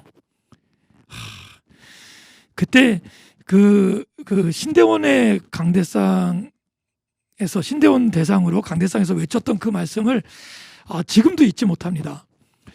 그러면서 그분이 굉장히 미안해 하시면서 저희들한테 그러니까 후배 사역자들한테 하셨던 말씀이 본인은 교회 사역을 하실 때 그냥 편하게 속된 표현으로 하면은 십자가만 꽂아도 부흥이 됐다. 그런데 이제 후배 사역자인 너희들은 앞으로는 안 된다. 앞으로 사역을 하기 위해서는 전문성이 없이는 이제는 사역을 할 수 없다라는 말씀을 굉장히 진짜 저희들 그 요즘 말하면 이제 그 가슴을 칠 정도로 이제 먹먹할 정도로 저희들에게 눈물을 글썽거리시면서 당부의 말씀으로 주셨던 말씀이 기억납니다. 그 말씀을 기억하면서 한 20년 사역을 해봤더니 아니나 다를까 맞다라는 생각이 듭니다. 특히 저 같은 경우에는 그 20년 사역 가운데 위기 청소년이나 소외 청소년들 그래서 또 사회복지적인 어떤 트랙에서 힘들어하고 있는 청소년들을 상대하는 청소년 쉼터나 뭐 자립지원관, 그룹홈 뭐 이런 사역들을 해왔기 때문에 대선배였던 오카노 목사님이 말씀 주셨던 한 손의 영성이라고 하는 그 부분을 놓칠 수가 없었어요. 아니죠. 거꾸로 말씀드리면 그 영성을 놓치는 순간 전문성이 교만하게 만들더라고요. 예, 나 아니면 안 돼 라는 이런 생각이 들고 나 때문에 아이들이 변하는 거야 라고 하는 내가 갖고 있는 나의 한계점을 굉장히 쉽게 경험함에도 불구하고 교만해지는 걸 경험했거든요. 그래서 이 영성을 지키기 위한 나만의 루틴은 꼭 있어야 된다. 특히 오늘 이 영상을 보시면서 청소년 사역에 대해서 많이 고민하시는 분, 특히 우리 후배 사역자님들 계신다면 내가 영성을 어떻게 관리할 것이냐, 내가 교회 중심적 사역을 하시면서도 청소년 사역을 하시는 분들을 가만히 들여다보면 이 영성에 대한 기본적인 자기만의 패턴을 좀 가질 필요 있다. 그리고 그 영성을 내가 점검받을 수 있는 그런 툴도 좀 있어야 되겠다라는 생각이 좀 들거든요. 여러분들 놓치지 마시기를 바랍니다. 사역은 무릎으로 한다고 그러잖아요. 뭐 교회 사역하시는 선배님들만 하시는 말씀이 아니라 우리 안에서의 사역은 역시 무릎으로 먼저 가야 되지 않나. 제가 20년 사역하면서 많이 반성할 것 중에 하나가 너무 많이 무릎을 꿇지 못했다. 예, 여러분 우리 무릎 꿇읍시다. 하나님 앞에 무릎을 꿇는 그 횟수만큼 그 시간만큼 하나님이 내 사역을 그리고 우리 다음 세대 사역의 현장을 붙들어 주신다라고 믿고 있습니다. 오늘도 무릎 꿇는 일이 내 사역의 처음이자 또 내 사역의 전부이다라고 고백할 수 있을 정도로 함께 무릎으로 살아냈으면 좋겠습니다. 그러면서 두 번째인 이 전문성 부분입니다. 저는 개인적으로 이 전문성을 키우기 위해서 제가 선택한 거는 그냥 혼자선 자신이 없더라고요. 그래서 제도권 학교를 가는 방법을 선택했어요. 그래서 처음에는 상담학을 좀 공부했었고요. 그 다음에는 이 상담학이 갖고 있는 한계점이 있더라고요. 1대1로 해야 되는 거예요. 그러니까 한 사람을 설득하고 또 한 사람을 치료하고 또 한 사람을 만나야 되는 거예요. 그러니까 많은 대상과 만나서 하는 거에 대한 한계점이 있더라고요. 그래서 교육학 공부를 좀 해봤습니다. 교육 방법론 같은. 예. 그래서 우리 흔히 말하는 뭐 공과 공부를 어떻게 할 건지, 또 교사 교육을 어떻게 할 건지, 뭐 또는 교육 시스템으로 다음 세대 사역을 좀 해봤으면 좋겠다라고 생각해서 공부를 했는데 역시 잘했다 생각이 됩니다. 그런데 그럼에도 불구하고 또 한계점이 느껴지는 거예요. 뭐냐면 이 소외 청소년, 위기 청소년들을 바라보는 시각이 좀 다르다는 걸 알게 됐죠. 그래서 선택한 게 사회복지학 공부를 좀 시작했고요. 그리고 맨 마지막에는 청소년학으로 공부를 더 마무리하긴 했는데요. 여러분, 전문성은요 그냥 생기지 않더라고요. 훈련입니다. 훈련은 둘 중에 하나거든요. 책을 통해서 전문 지식을 좀 체계화시키는 훈련을 꾸준하게 하시던지, 그게 자신이 없으시면요 저 같은 방법으로 학교를 선택하는 건데 이게 좀 단점이 있습니다. 뭐 돈이 좀 많이 든다는 거, 또 시간을 또 고정해서 또 투자해야 된다는 그런 좀 어려움이 있는데요. 여러분, 어떤 형태든지요 전문성이 없으면 안 되더라고요. 자, 그러면 제가 표현하는 전문성은 뭐냐면요, 아무나가 아니다라는 거예요. 아무나가 아니다. 예, 여러분, 배가 아파서 병원에 갔으면 병원에서 누가 나를 진단하고 나를 필요하다면 수술을 해야 돼요? 맞죠? 외과 의사가 해야 되는 거잖아요. 마찬가지입니다. 아는 사람, 그냥 대충 아는 사람 말고요, 제대로 아는 사람이 개입을 해야 그 인풋이 아웃풋을 만들어내거든요. 쉬운 말로 현장 사역하면서 제일 힘들었던 게 뭐냐면요, 저 아이가 나를 만나지 않고, 저 선생님이 나를 만나지 않고 누군가 다른 선생님, 다른 지도자, 다른 리더를 만났으면 더 많이 성장했을 거다라는 판단이 있으니까 너무 미안하고 두렵더라고요. 여러분, 꼭 명심합시다. 전문성은 뭐라고요? 나 때문에, 물론 우리 주님이 하시겠지만 나 때문에 그 대상자가 변하는 겁니다. 여러분, 그렇게 하기 위해서는 어떻게 하자? 훈련하자. 훈련하기 위해서 일단은 내 안에서 다른 것은 몰라도 내가 관심 있는, 내가 도와주려고 하는, 내가 함께 하려고 하는 그 분야의, 그 대상에 관계된 책이나 그 기술을 가르쳐주는 그 책이나 그 세미나를 열심히 들어보는 거예요. 그래서 중간에 포기하지 말고 한 획을 그어주시면 좋겠습니다.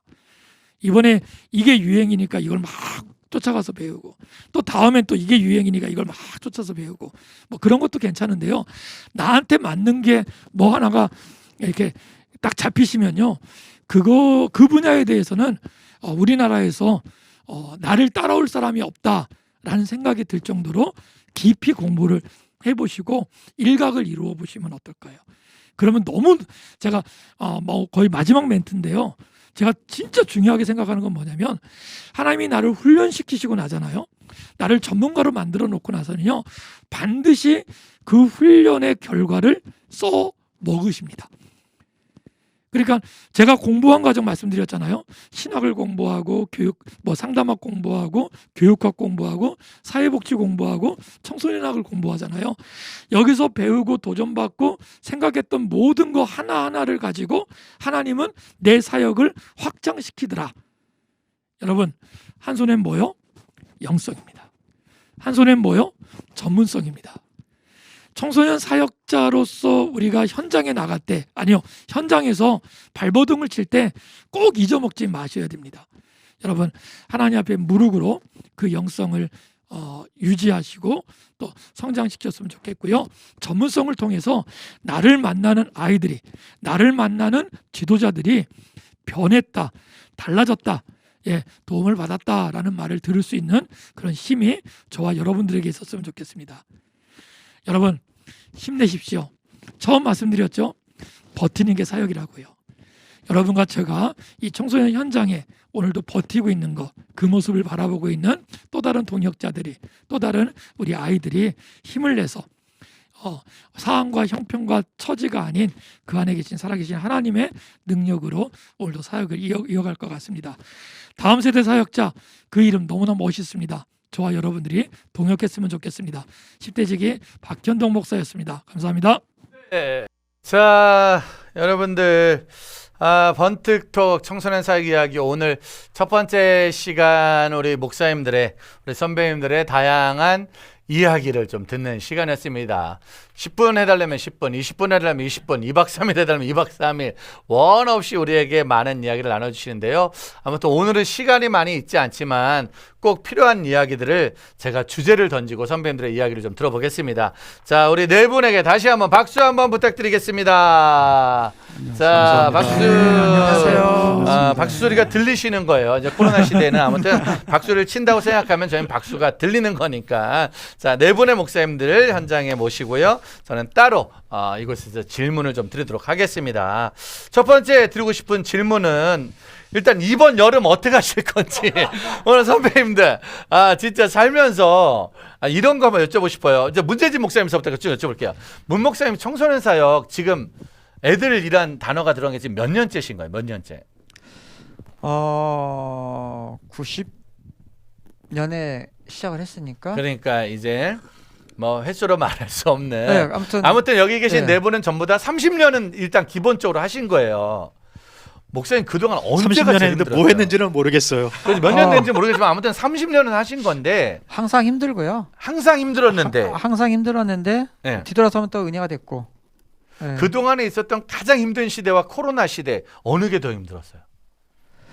근데 뭘 할 수 없는 코로나가 네. 제일 힘들지 않았을까 생각이 들어요. 그렇죠. 그러니까 만나서 뭔가를 했었던 거는 필요도 있고 피곤함도 있었지만 그래도 얻고 변화되는 게 있는데 코로나는 만나지를 못하고 변화되는 걸 가시적으로 볼 수가 없으니까 개인적으로는 볼 수 없다라는 이것이 벽이 있다는 거, 이게 가장 큰 힘든 것이 아니었나.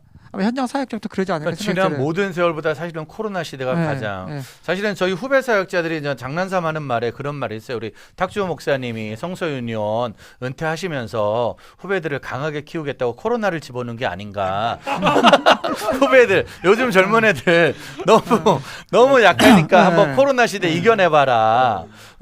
은퇴하시고 후배들이 코로나 하는 거 볼 때 어떠셨어요? 마음이 솔직히. 그러니까 그 성경에 보면 굉장히 중요한 게 모세에서 여호수아로 리더십 이양할 때 네. 강하고 담대하라 그러거든요. 네. 1장 8절에. 그리고 솔로몬을 다윗에서 솔로몬으로 이동할 때 열왕기하 2장에 보면 힘써 대장부가 되라. 네. 그 강하고 담대하는 방법이 뭔가 하면 말씀 묵상이었어요. 그 강하고 담대하는 말을 우리말로 지금 얘기하면 용기를 가져라. 용기를 가져라고 뭐 요새 얘기하면 파이팅이란 말이에요. 그러니까 그 파이팅 할 수 있는 게 뭔가 하면 말씀을 갖고 있으면 좀 버틸 수 있는 거죠. 내가 말씀에 좀 돼 있으면 요 코로나 위기는 좀 쉬라고 얘기하는 것 같아요. 자연도 쉬라고 그러고 사람도 쉬라고 그러면 뭘 하려고 애쓰지 말고 네. 좀 쉴 수 있는 용기를 좀 가졌으면 좋겠어요. 그렇죠. 사실은 저 조금 은퇴하니까 쉬면서 하리 한 다음을 백수잖아요. 준비하면 되는데 우리 후배들의 마음에는 아니 그래 잠깐 쉬라는 쉬었다가 의미 또 영원히 쉬게 될까 봐. 아니, 쉬라는 의미는 그냥 아무것도 하지 말라 그런 의미가 아니라 네.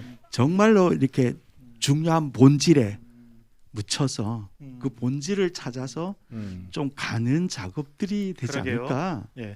그게 중요한- 어떤 어려우면 임기응변으로 해결할 수 있는 방법이 있을 그런 그 쓰지 위기가 말고. 있었고 음. 네. 맨몸으로 어떻게 헤쳐나가면 되는 위기가 있는데 지금 어떤 위기는 판을 바꾸는 위기가 있는 것 같아요. 음. 근데 코로나는 그 판을 바꾸는 위기인 것 같다. 이제 청소년 사역을 그동안 저희들이 사실은 맨 땅에 헤딩하듯이 해오기도 했고 임기응변으로 하기도 했었는데 이번 기회는 진짜로 판을 바꿔야 되는 그래서 사실은 좀 어려운 부분이 좀 있었던 것 같고 그런데 1년 이미 판을 바꾸는 기회가 왔는데 여전히 안 방법이 바꾸니까 없다 그러면 이제 이건 문제가 되겠죠. 그렇죠. 그래서 방법을 좀 이제 찾아서 해결해야 되는 상태가 되지 않았나. 사실은 아주 많은 선교 단체들이 좀 여러 가지 어려움이 있었는데 네. 그 중에서도 또 가장 유독 힘든 게 캠퍼스 사역을 하시니까 그렇죠, 맞아요. YFC 서울 YFC 예, 예. 학교 못 들어갔거든요. 학교를 사실은. 못 들어가요. 그럼 어떻게 되는 거지? 학교를 못 들어가면 그때 현장 분위기는 어떤 거예요? 그래도 이제 사실은 유튜브가 이제 열려가지고 그다음에 줌도 해결했고 이래서 사실은 좀 이렇게 방법을 찾았었는데 그래도 만나지 못하니까 학교 들어가지 못하니까 힘들긴 했던 것 같아요. 그래도 이제 학교가 다시 열려서 들어가서 아이들 만나고 아니면 지하철에서 만나고 이제 학교 들어가기 전에 사실은 캠퍼스를 개척할 때 처음부터 캠퍼스에 들어간 게 아니었거든요. 그러니까 이제 개척하기 전에는 뭐 교문 앞에서 만나고 그다음에 또는 그 동네 어느 위치에서 지정한 위치에서 만나고 이랬었는데 다시 이 캠퍼스 아니라 캠퍼스 밖 인근에서 만나는 일들을 해가면서 결국은 집단이 아니라 개인적인 일들을 만나는 거를 해왔었어요. 그래서 다시 예전으로 돌아가지 않았나.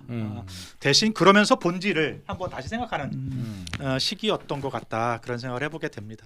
그러면서 또 교회 아까 캠퍼스 밖이잖아요. 네. 지금은 또 교회 밖의 사역, 교회 밖에서 예배 생활, 교회 밖에서 어떤 묵상, 교회 밖에서 어떤 그런 것들을 바꾸는 작업들.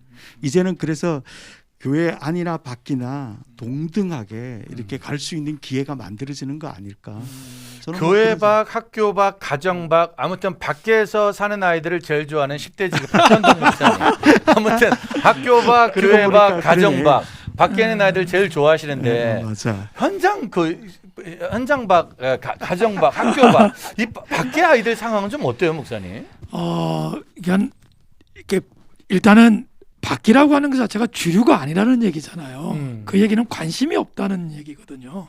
관심이 없었기 때문에 청소년 사역 안에서도 교회 안에나 아니면 어떨 때는 흔히 말해서 믿는 아이들 중심으로 이때 교회 나올 수밖에 없는 아이들 중심으로 사역을 하던 판에서 그렇지 않은 판에 대한 관심을 가졌으면 좋겠습니다라고 얘기했는데 이런 거죠. 한국 교회가 정상이라는 표현 써도 되나요? 코로나 이전에도 사실은 관심이 무디었는데 코로나 이후에는 본인 아이들도 못 만나니까 이건 뭐 교회 밖이나 어떤 다른 세상에 있는 다른 대상을 생각한다는 거에 대해서는 더 전무한 것 같아요. 그러다 보니까 요 근래에는 제가 전화를 굉장히 많이 받는 것 중에 하나가 사역자들이 이렇게 표현해도 되나? 우리끼리가 괜찮죠? 우리끼리 괜찮겠죠. 방송에 남긴 하겠지만요. 할 일이 없으니까. 죄송합니다. 그러다 보니까 이 교회 밖에 있는 아이들에 대한 관심이 조금씩 생기는 것 같아요. 그래서 어떻게 만나면 좋겠느냐라는 얘기를 하는데 아까도 이제 우리 선배님들이 그런 말씀 주셨지만 준비되지 않은 사역자들이 밖을 나가서 대상자를 만나는 건 거기서부터 준비하게 되는 거거든요. 그러니까 참 많이 속상한 현실인 것 같아요. 그래서 아까 우리 왕동식 목사님이 판을 바꾼다고 얘기했는데 교회 밖이나 가정 밖이나 학교 밖 아이들조차도 어떻게 접근했으면 좋겠는지에 대해서 이젠 누구든지 그 헤게모니를 다 내려놓은 상태니까 이제는 한국 교회가 좀 제대로 그런 쪽에 좀 관심을 가질 수 있는 또 다른 시대가 돌아올 수 있다라는 그런 기회 아닐까라는 생각은 개인적으로 좀 해봅니다.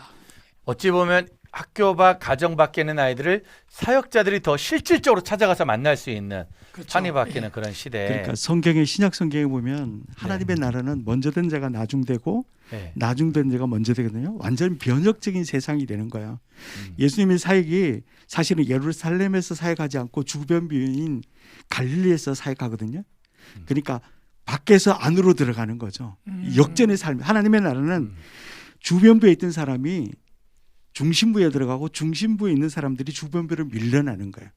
저는 코로나 전국이 어쩌면 그런 역전의 시대를 만들어 줄 거다. 그것이 어떻게 본질을 찾아가는 것이고 또 이렇게 역전 하나님의 나라에 역전되는 삶이다라고 생각한다면 교회 밖에 그냥 이렇게 학교 밖에 아이들이 그냥 정말 기회를 주는 거 아닌가 우리 사회에 있어서 네. 중요한 역할을 좀 할 수 있지 자, 오늘 않을까. 저희가 선배님들한테 진짜 어찌 보면 가장 중요한 공통 미션을 하나 여쭤보려고 하거든요. 중요한 질문을 하나 여쭤보려고 하는데 그 전에 하나 또 여쭤보니까 이번에 청사협이 임원이 교체가 됐어요.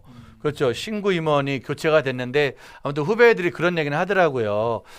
선배님들이 하필이면 이때 주셔가지고 우리 후배들이 뭘 해야 될지 모르겠다고. 왕동식 목사님 지난번 회장님으로서 네네. 그 후배 임원들한테 네네네네. 어떻게 좀 용기 되는 말 한마디 좀 해주셔야 되지 않겠나 일단 싶습니다. 지금이 판을 바꾸는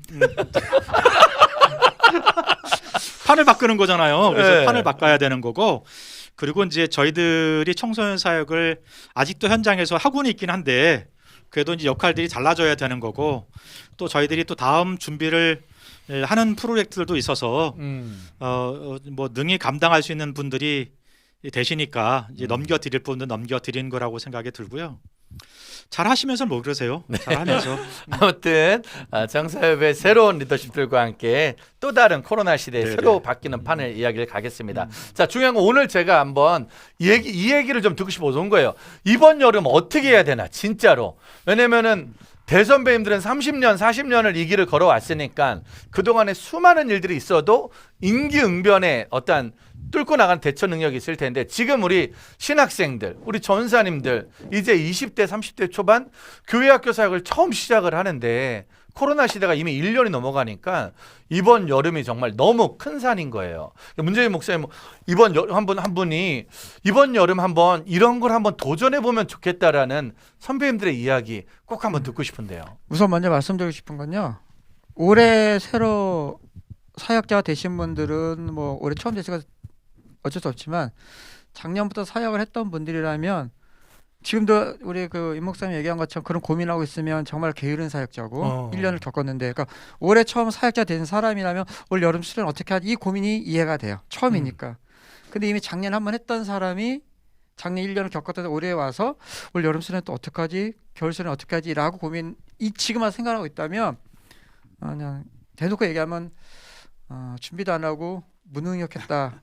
아주 심하게 말하면 이게 또 이런 말을 또 들어야 돼. 사실 우리 후배들은 지금 이제 4월인데 지금 와서 올 여름 수련을 어떻게 하지? 왜냐면 작년부터 이미 예측을 했잖아요. 내년에도 여전히 코로나 진행될 것이다. 그래서 플랜 A, 플랜 B 판을 바꾸는 거 여러 가지 고민을 해보라. 그러면 작년 연말에 2021년 계획을 세울 때 내년에 코로나가 안 왔을 때 프로그램, 왔을 때 프로그램, 그 다음에 약화됐을 프로그램 이 적어도 이 세 가지 정도의 플랜 A, B, C는 준비를 했었어야 되는 거죠. 그래서 준비한 건 플랜 A, 플랜 B, C에 따라서 올 여름에 백신을 맞아도 11월 달이니까 적어도 여름에는 많이 못 모이겠구나. 그럼 이때는 플랜 B로 수련을 준비해서 이게 지금 나와야 된다는 거죠. 그러니까 지금 고민하고 있다는 것은 대놓고 얘기하면 지금까지 놓으셨다는 안 한 거고, 거지. 놓은 거고. 네. 근데 올해 사역자 된 사람한테는 제외. 올해 처음 됐으니까. 그러면 작년 했던 사람 올 때 그럼 적어도 플랜 A는 이미 끝난 거고 왜냐하면 플랜 A라는 것은 정상적인 거고 네. 플랜 B가 11월 달에 70%까지 된다는 네. 거고 플랜 C는 완전히 또 대유행이 한번 대유행이 왔을 때 그럼 지금은 대유행도 아니고 이제 여름 되면 지금 4.7유행이 올까 말까 지금 막 간당한 이때는 플랜 B가 나와서 그러니까 올 여름 수련을 어떻게 할 것이냐 이 고민은 작년 11월 달에 끝나 있어야 된다. 네. 그래서 작년 11월 올 여름에는 어떻게 할 것인가가 A, B, C가 나와야 된다. 만약에 그래도 올해 이제 처음 사역하신 분들에게 얘기를 든다면 어떻게 하지 안에 어떤 상황인지가 아니라 어떻게 무엇을 어떻게 할 수 있을까? 그러니까 좀 긍정적으로 쉽게 올해 사역자 되신 분들 또 이미 늦으신 분들에게는 이 말씀 드리고 싶어요.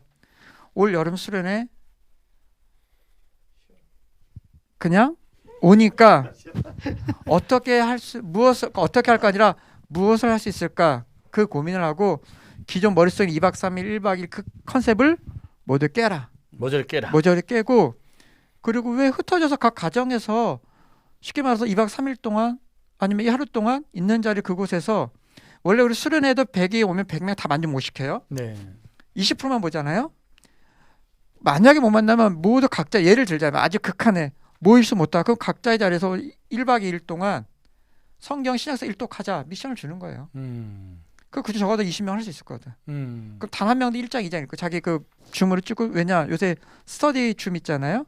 자기 공부하는 거 보여주는 것처럼 각 방마다 해놓고 안에서 자기 성경 묵상하고 읽고 있는 것을 동시에 보여주고 이거 하나도 은혜가 되거든요. 줌으로. 그건 내가 얘기해야 되는데. 네, 그러니까 이게 하나의 근데 그 진짜로. 왜냐하면 네. 이거를 제가 어느 교회에 겨울에 얘기를 해줬어요. 그랬더니 그 교회에서 아침 10시부터 오후 6시까지 그리고 각자 그리고 교회에서 쿠폰을 다 그 애들한테 날려준 거야. 그러니까 얘네들은 배달로 집에서 밥을 먹은 거야. 그 밥값은 교회에서 수련회 비용으로 밥값은 지불이 된 거고. 점심 먹이는 그렇죠. 거. 그래서 애들이 요즘에는 우리는 몰라도 음. 디지털 네이티브인 이 MZ 세대는 정확히 알거든. 그러니까 방에다 캠코더 알고 자기가 성경 있는 것이 85명이 다 어떤 놈이 같이. 도망갔는지 나갔는지 죽치고 있는지 반복 이게 다 보이는 거예요. 그래서 신약 성경 끝낼 때자는 거예요. 신약 그리고 은혜 받았다는 통독을. 여기까지. 코로나 시대. 여러분 정말 그럴 수 있겠네요. 코로나 시대에 100명이 온다고 100명이 다 은혜 받는 거 아니니까 참여할 수 있는 20, 30%의 아이들이라도 80%가 버린다는 건 아니라 버리는 건 아니지만 걔네들은 이제 사진 찍어서 이렇게 붙여놓고 밥 먹을 때 나타나서 먹고 그런 아이들은 어딜 가도 있는 거니까 중요한 건 기본적으로 네. 안 된다고 하는 생각은 좀 일단 버렸으면 좋겠고요. 그렇죠. 일단 안 네. 된다 하는 생각은 좀 버렸으면 좋겠다는 생각이고 또 하나는 애들이 요즘에 줌에 좀 너무 지쳐 있는 듯한 느낌도 있어요. 그 수업도 줌으로 하게 되고 현장에 학교 가기도 하니까 그런데 소그룹 이왕 한 김에 소그룹으로 밖으로 나가는 것도 가능하지 않겠나. 대그룹으로는 어렵더라도 소그룹으로 밖으로 나가서 뭐 캠핑을 하시든지 아니면 뭐 순례를 하시든지 방법이 찾으면 있을 것 같거든요. 그리고 더 좋은 거는 애들과 이 부분에 소통을 좀 해서 하고 싶은 일을 애들이 좀 해보게 하는 것도 좋은 것 같다는 생각이 좀 들어서 애들 의견을 좀 듣는다면 방법이 훨씬 더 많은 방법들을 다양하게 할 수도 있지 않겠나. 한번 아이들에게 너희들 이번 여름에 우리 네네. 어떻게 할까를 먼저 뭐를 물어보고 해봤으면 아이들도 그럼 좋겠는지를. 의견이 있지 않을까 싶은 거죠. 동아리 캠프 같은 거 가능할 것 같아요. 그러니까 아이들 성향적으로도 좀 모을 수도 있고 아니면 취미 활동적으로 모아서 소그룹으로 선생님들 네네네. 리더해서 네네네. 어차피 이제 안에서 못하니까 바깥으로 네네네네. 조금 할 수 있는 네네. 그래서 네. 승용차 한 대에 음. 5명, 4명 정도의 5명 음. 선생님 한 분하고 해서 좀 각자 캠프를 하면 좋을 것 같고 또 하나는 저는 이제 요새 책 중에 애들이 글씨 많은 거 안 읽으니까 요새는 어른 그림책이라는 책들이 굉장히 활성화돼 있고 굉장히 좋습니다. 책도 좋고 그림 많이 걸어 있고 이야기 글씨는 작은 거 그런 것들을 좀 같이 줌으로 읽게 하고 다시 책하고 독후감 발표회도 하고 그걸 쓴 거 가지고 시상식도 하고 이렇게 하는 것도 저는 좀 좋은 캠프. 그래서 작년 여름부터 했던 것들이 뭔가 하면 방구석 수련회잖아요. 그렇죠? 네네. 방구석 수련회에 좀 그림책을 읽으면서 좀 인문학적인 사고도 하면서 거기서 또 신앙적으로 좀 접목시키면서 이렇게 하는 것도 좀 좋은 안이 아닐까. 이름 자체를 아예 방구석 수련회로. 예, 작년 여름부터 이제 대부분 많이 하고 있었죠. 예, 저희들 성소연회도 방구석 수련회 이렇게 갖고 청년들 중심으로 했는데 반응이 굉장히 좋았었거든요. 예. 자, 그럼 일단 YFC 같은 경우도 이번 여름에 서울 YFC도 수련회를 준비하나요? 작년 여름도 온라인으로 했거든요. 올 여름도 온라인으로 하게 될 것 같고요. 네. 온라인으로 YFC가 하는 캠프도 하지만 교회가 지금 이렇게 방구석 캠프든 어떤 프로젝트를 가지고 가는 캠프든 교회에서 할 수 있도록 자료를 아마 교회에 배부하고 나누는 작업을 하게 될 거예요. 그래서 교회가 그 프로그램 중에 선택해서 아마 교회가 방법을 할 수 있도록 하는 것 같고 또 프로젝트를 아이들 스스로 팀들을 만들어 가지고 개발하고 진행하고 그 프로젝트를 가지고 경연을 좀 해보고 어느 프로젝트가 제일 재밌기도 했고 의미가 있었는지를 애들끼리 나누는 작업을 할 수도 있는 것 같기도 하고 그렇게 아마 YFC가 사람을 모아서 하는 것보단 교회와나 가정이나 가정에서도 이제 그 게임 나눠 가지고요. 그 탁자에서 하는 게임을 뭐라 그러죠? 보드 게임. 보드 게임, 네, 보드 게임 같은 것들 활용하는 방법들을 나눠가지고 가정에서도 아마 캠프할 수 있도록 만드는 작업을 아마 배부하는 것 같습니다. YFC에서 본인 배부에서. 단체에서 하는 것 같은데 꼭 남이 하는 것처럼 그렇게 얘기해요. 제가 보기엔 목사님 단체에서 하는 건데 생각해 보니까 남이 하는 것처럼 그렇게 얘기를 해주시네요. 간사님들과 요즘에 소통이 잘 안 돼서 소통이 잘 안 돼서 지금 보니까 이제 이렇게 시켰구나. 그렇게 하라고. 이게 대표를 요즘에 통과하고 그냥 일을 진행이 되는 것 같더라고요. 아주 굉장히 소통이 잘 되는 기관이에요. 네. 결제를 대표 없이 뭐 프로그램이 다 진행된다면 그건 성공한 그죠? 기관입니다. 예. 네. 가장 위로가 힘들어요. 되네요. 10대 지기는 목사님. 그러니까 10대 지기가 주장했던 수련회는 이제 소규모 수련회였거든요. 네네. 그동안 이제 100명 이하와 그 이제 주제지향적인 수련회를 해보자라고 해서 그동안 한 10년 정도 그렇게 진행을 해왔었는데요.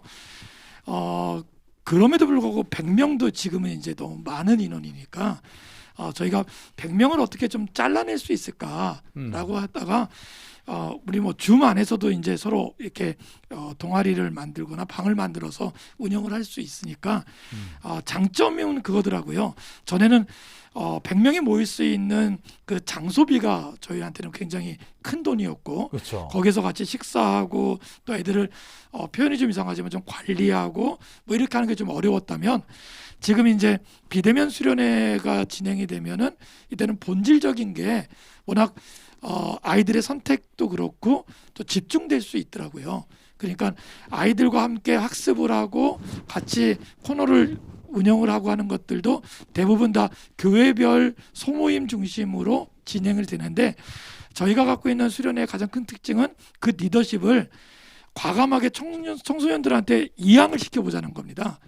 그러니까 지도자가 어떤 메신저 한 사람이 끌고 나가는 수련회가 아니라 어떤 선생님이 아이들 보고 모여 하는 수련회가 아니라 아이들끼리 한 3-4명이 모여서 그 아이들이 한 조를 이룬다면 그 안에서 자연스럽게 리더가 좀 생겨나서 그 아이들이 뭐 선행학습을 하면 더 좋겠지만 그 안에서 같이 학습된 것들을 서로 틴투틴 10대가 10대에게 전할 수 있는 힘이 있다라는 믿음을 가지고 아이들이 함께 같이 나누면서 하는데요. 아이들도 같은 교회가 아닌데도 불구하고 3명, 4명, 5명이 한 조가 돼서 움직여지는 힘을 지난번 저희가 동계 때 한번 봤거든요.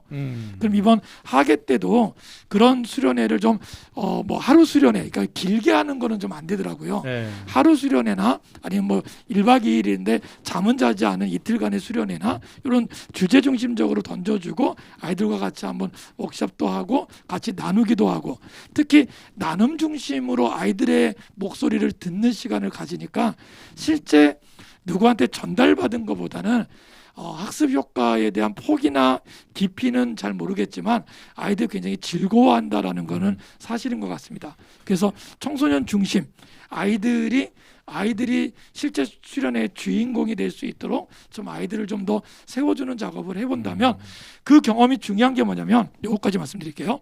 그렇게 해서 연합수련회를 경험해봤던 아이들이 자기네 교회 아이들도 그렇게 하더라고요.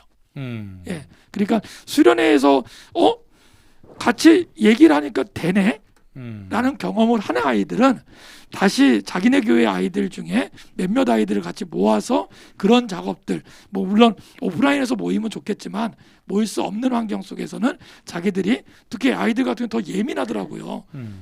5명 이상 모이면 무조건 안 돼. 뭐 이렇게 하니까 못 모이니까 그럼 줌으로 영상으로 여러 가지 다양한 방법으로 아이들이 저희들보다 훨씬 더 이 IT나 디지털에 더 예민하니까 더 잘 사용하고 더 다양한 방법으로 프로그램 안에 들어올 수 있는 경험을 아이들한테 좀 맡겨보시고 전선인 같은 경우는 그 부분을 좀 이렇게 조절하고 정리하고 또 개입하고 뭐 이런 방법들 찾아보면 그러니까 어떨까? 아예 우리 전사님과 사역자들과 선생님들이 애들은 어리고 애들은 바쁘니까 애들이 할 수 없다라는 생각을 이제는 좀 버리고 아예 코로나 시대는 더 적극적으로 아이들이 동참할 수 있도록 만들어라. 맞습니다. 결론은 예. 애들 시켜라. 결론은 애들 시켜보면 한번 죽이 되든 밥이 되든 나오지 않을까 생각을 하는데 저희가 지금 또 하나 겪는 고민 중에 제일 큰 고민이 이런 고민이 있습니다. 개교회 수련회, 연합 수련 이런 걸 못하다 보니까 사실 신학교나 어떤 데서 은혜 받는 것보다 현장에서 봉사하면서 섬기면서 청년들 믿음이 좀 크잖아요. 우리 네 분의 선배님들한테는 청년 시절에 지금 이제 수많은 청소년도 청소년인데 청년들이 수련회도 못하고 스텝도 못하고 봉사도 못하고 알바에 찌들어 있다 보니까 이 영성 관리가 지금 너무 어려운 거거든요. 우리 네 분 선배님들은 청년회 때 또 지금도 마찬가지인데 나만의 영성 관리만의 비법 뭐 요 정도 요런 걸 하면 무언가의 그래도 하나님과의 친밀감이나 내 은혜를 좀 잃어버리지 않겠다. 어른들은 그래도 믿음을 지켜가지만 지금 코로나 시대 이 청년들이 지금 어떻게 될지 몰라서 고민이 있거든요. 어쩔 수 없이 자리 관계상 문재진 목사님께서 이거는 목사님 청년 때 네. 저는 청년 때 얘기를 하면 좀 이렇게 얘기가 음. 사이드 흘러가야 될 상황이어서 네. 제가 청년 때는 시절이 하수성했거든요.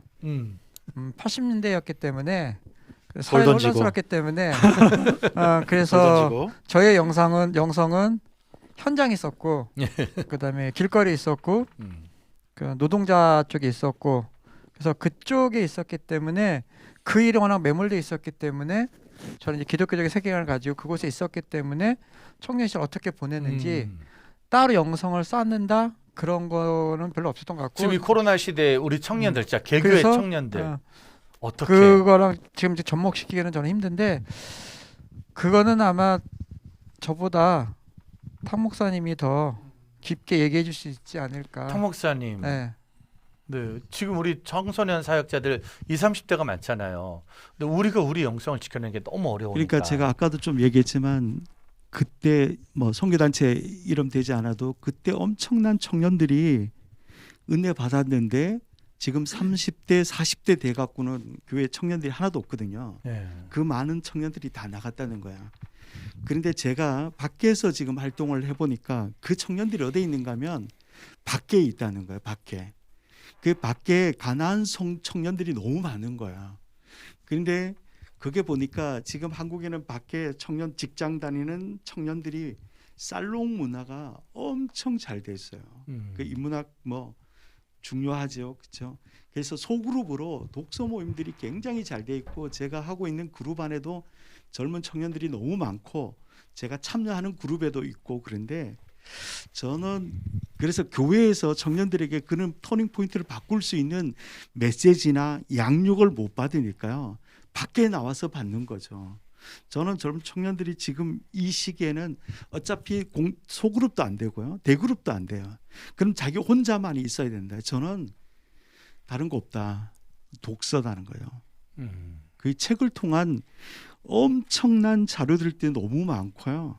그 책을 통해서 자기를 성숙시킬 수 있는 나를 이해하고 이런 것들을 할 수 있는 도서들이 너무너무 많기 때문에 저는 그 책 하나를 좀 잘 선정해서 두세 번 깊이 좀 읽으면 충분하게 영성을 관리하고 있다가 정말 그 다른 기회가 올 때 교회 봉사나 섬기는 기회가 올 때 충분히 할 수 있다는 거죠. 그래서 지금은 개인이 어떻게 말씀을 묵상하는 일과 영적으로 자기 충족을 위해서 자기가 좋아하는 스타일 한 분야에 좀 집중해서 책을 좀 읽어가지고 하는 작업들을 하는 것이 굉장히 중요하다.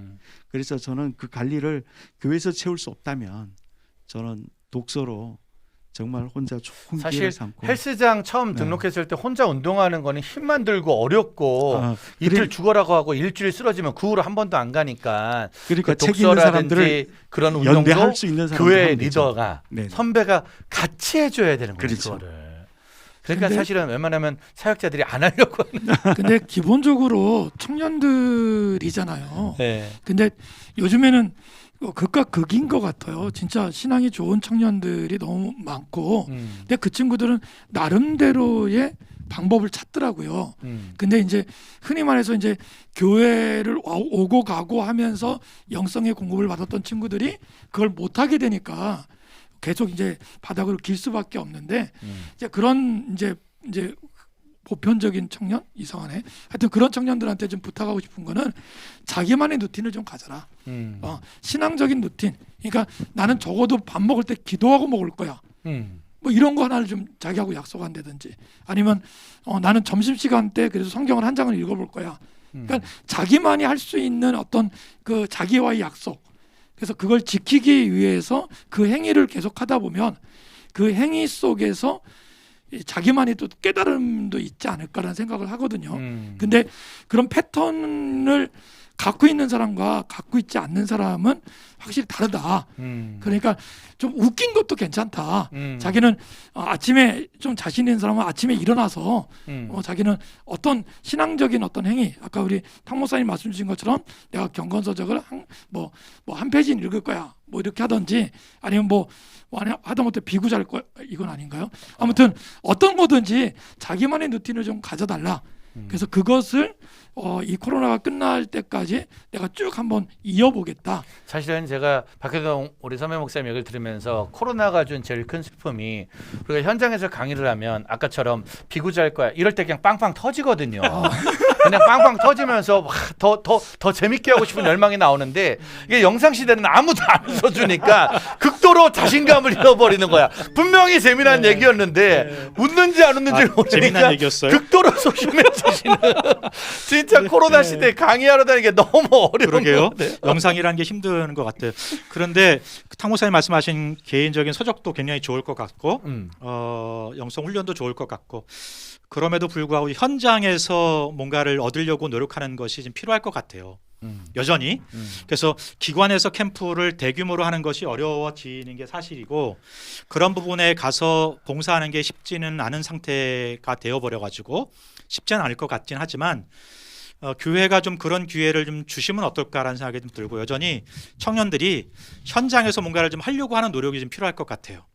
그래서 기관에 가서 봉사하는 건 없지만 교회에서는 더더군다나 손길이 더 많이 필요할 것 같거든요. 대그룹이 안 될 테니까 하다못해 캠핑장을 빌려가지고 한 간사님이 한 조에 4명을 데리고 밥도 해먹고 뭔가를 하려고 한다면 굉장히 일손이 많이 필요할 거라고요.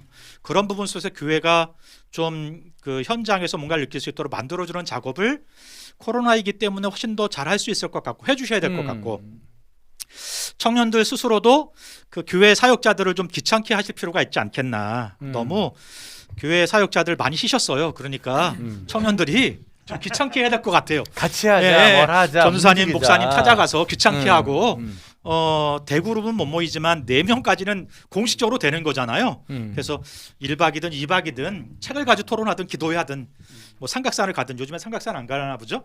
아무튼 하든 그래서 현장을 좀 너무 옛날 사람인데. 마지막에 한 번쯤은 이렇게 빵빵 터뜨리고 있는데 현장에서 뭔가를 하려고 하는 노력들이 청년들도 필요할 것 같고 교회가 이번 기회에 한번 그동안 내보냈던 청년들을 교회 차원에서 또 받아서 함께 교제할 수 있는 어떤 장을 만들어주는 노력들을 해주실 필요가 있지 않을까. 네. 여전히 제가 볼 때는 현장에 길이 있다. 현장에 길이 네, 있다. 현장에 길이 있다.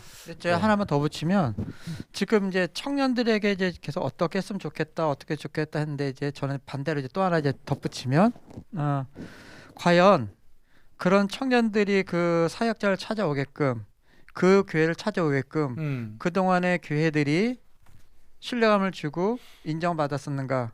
또한 코로나 때 위기 때 그 청년들의 힘든 거 어려움에 그 교회에 청년들이 안 나온다라는 데 초점이 맞춰져 있지 그들이 안 나오게 된 그 어려움과 고난 고통 있는 것을 우리가 얼마나 이해하고 있었는가 그들 얼마나 품어주고 위로해줬는가.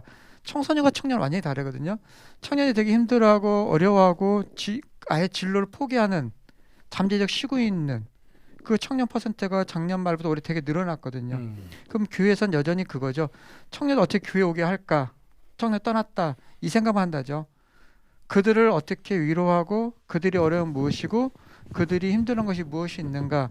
거기에 실제적 삶 속으로 들어가는 것들은 별로 없다는 거죠. 그러니까 잘 가르치지 않아도 나를 이해하고 존중받으면 청년들은 언제든지 돌아올 수 있는 기회가 있고 그들이 안 가는 이유는 교회가 신뢰감도 못 주고 나를 이해도 못 해주고 여전히 교회 치고받고 싸우고 이러한 모습들이 보여주고 있는데 뭘 한들 우리가 가겠냐? 그러니까 앞에 얘기에다 플러스 이것까지도 추가 교회들이 그들이 오게끔 우리가 준비도 되어 있어야 된다는 거죠. 생각해 보면 예전엔 교회가 힘들고 어려우면 청년들이 우리 교회는 우리가 지킨다는 그렇죠. 그런 마음이 강했는데 언젠가부터 교회가 힘들어지면 그냥 딴 교회로 가지 뭐 아니면 교회 안 다니면 되지라고 쉽게 포기해 버리는 것도 네. 하나의 그러니까 문화가 돼 버리지 제가 않나 아는 교회 싶어요. 청년부 같은 데는 이제 고멜 제도라고 그래서 교회에서 돈을 몇 천만 원 이렇게 준비를 해서 청년들이 그 핸드폰 요금 보통 뭐 한 하고 카드해서 한 50만 원 이것 때문에 실용 불신자가 되고 이러잖아요. 그래서 그냥 무료로 이렇게 대여를 해주면서 청년하는 교회들이 있거든요. 그러니까 교회에서는 이렇게 그냥 개인에만 주는 것도 이렇게 어렵지만 사실은 아까 문 목사님이 얘기했던 교회가 청년들에게 어떤 말씀이라든지 사상이라든지 어떤 그런 안정감을 줄 수 없기 때문에 밖으로 돌거든요.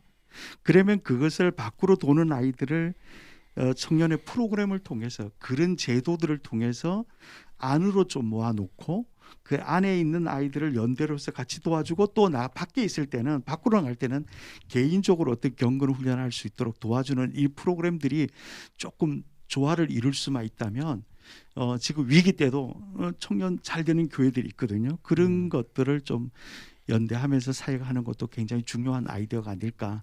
그래서 네. 이원론적으로 교회 안에 들어와 있는 아이들은 어떻게 교회가 좀 도울 수 있는지. 요새 뭐 코로나 헌금은 많이 안 걸린다고 얘기하는데 최근에 제가 노예 갔다 오는 목사님 지난주 월요일 날 들어보니까 목사님들이 모일 때마다 뭐 그런 얘기를 했다고 아직 돈이 많다고. 예.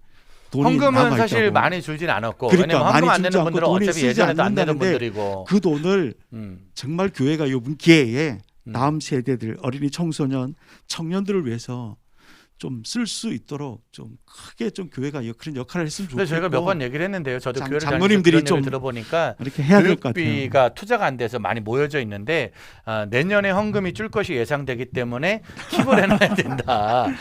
내년이나 후년에 코로나가 가면 헌금이 어려워진다. 그러니까 이 예산을 모아놓자. 근데 그거는 진짜 좀 아니지 않을까. 지금 우리가 더 투자하고 함께해야 될 텐데 아무튼 저희가 또 많은 시간을 또 함께할 수 없어가지고요. 제가 한 분 한 분에게 멘트만 좀 한번 부탁을 좀 드리겠습니다. 왕동신 목사님한테는 선교단체 지금 전국에 있는 많은 선교단체 특별히 캠퍼스 단체 간사님들이 이걸 해야 되나 말아야 되나 갈등이 있을 것 같아요. 정말로 지금 대표님들도 갈등이 있지만 현장 신입 간사들 또 10년 차, 20년 차 정말 갈등이 많을 것 같은데 그들에게 용기 되는 말, 또 위로의 말 아니면 지금이라도 빨리 그만두라고 해주시든지 뭐라도 좀 얘기를 좀 해주시면 네네. 되지 않을까. 그 네네네. 간사님들에게 한마디 말 좀 네네. 해주시죠. 우리 간사님들 기관 사역을 평생의 사역으로 알고 시작하신 분도 계실 거고요. 또 1년, 2년, 3년 자기의 인생 가운데 청년회 때 좋은 중요한 시간을 1년, 2년, 3년 봉사하고 또 뭔가를 해보겠다는 분들도 계실 것 같고요. 네, 다 저는 양쪽 다 소중하고 중요한 분들이라고 생각을 합니다. 청소년 사역을 한 30년 해오고 중간에 이제 방송을 해봤는데요. 사역을 하니까 사역의 대상에 있어서 가장 좋은 거는 저는 청소년 같아요. 가장 골든타임의 시기에 있고 그리고 방법은 전파하는 것 같더라고요. 우리 번개탄처럼 전파는 어디든 갈 수 있거든요. 그런데 요즘엔 전파가 열려 있으니까 청소년을 대상으로 하는 방법들을 좀 생각을 하셔서 사역을 하시면 좋겠다는 생각을 하면서 힘들고 어려운 일이지만 그러나 여러분을 통해서 또 하나님께서 지금도 일하시고 또 일해 가실 거라고 믿습니다. 힘내시고요. 힘내라는 얘기가 별로 의미가 없겠죠. 그런데 저희들이 지금까지 여러 일을 해봤을 때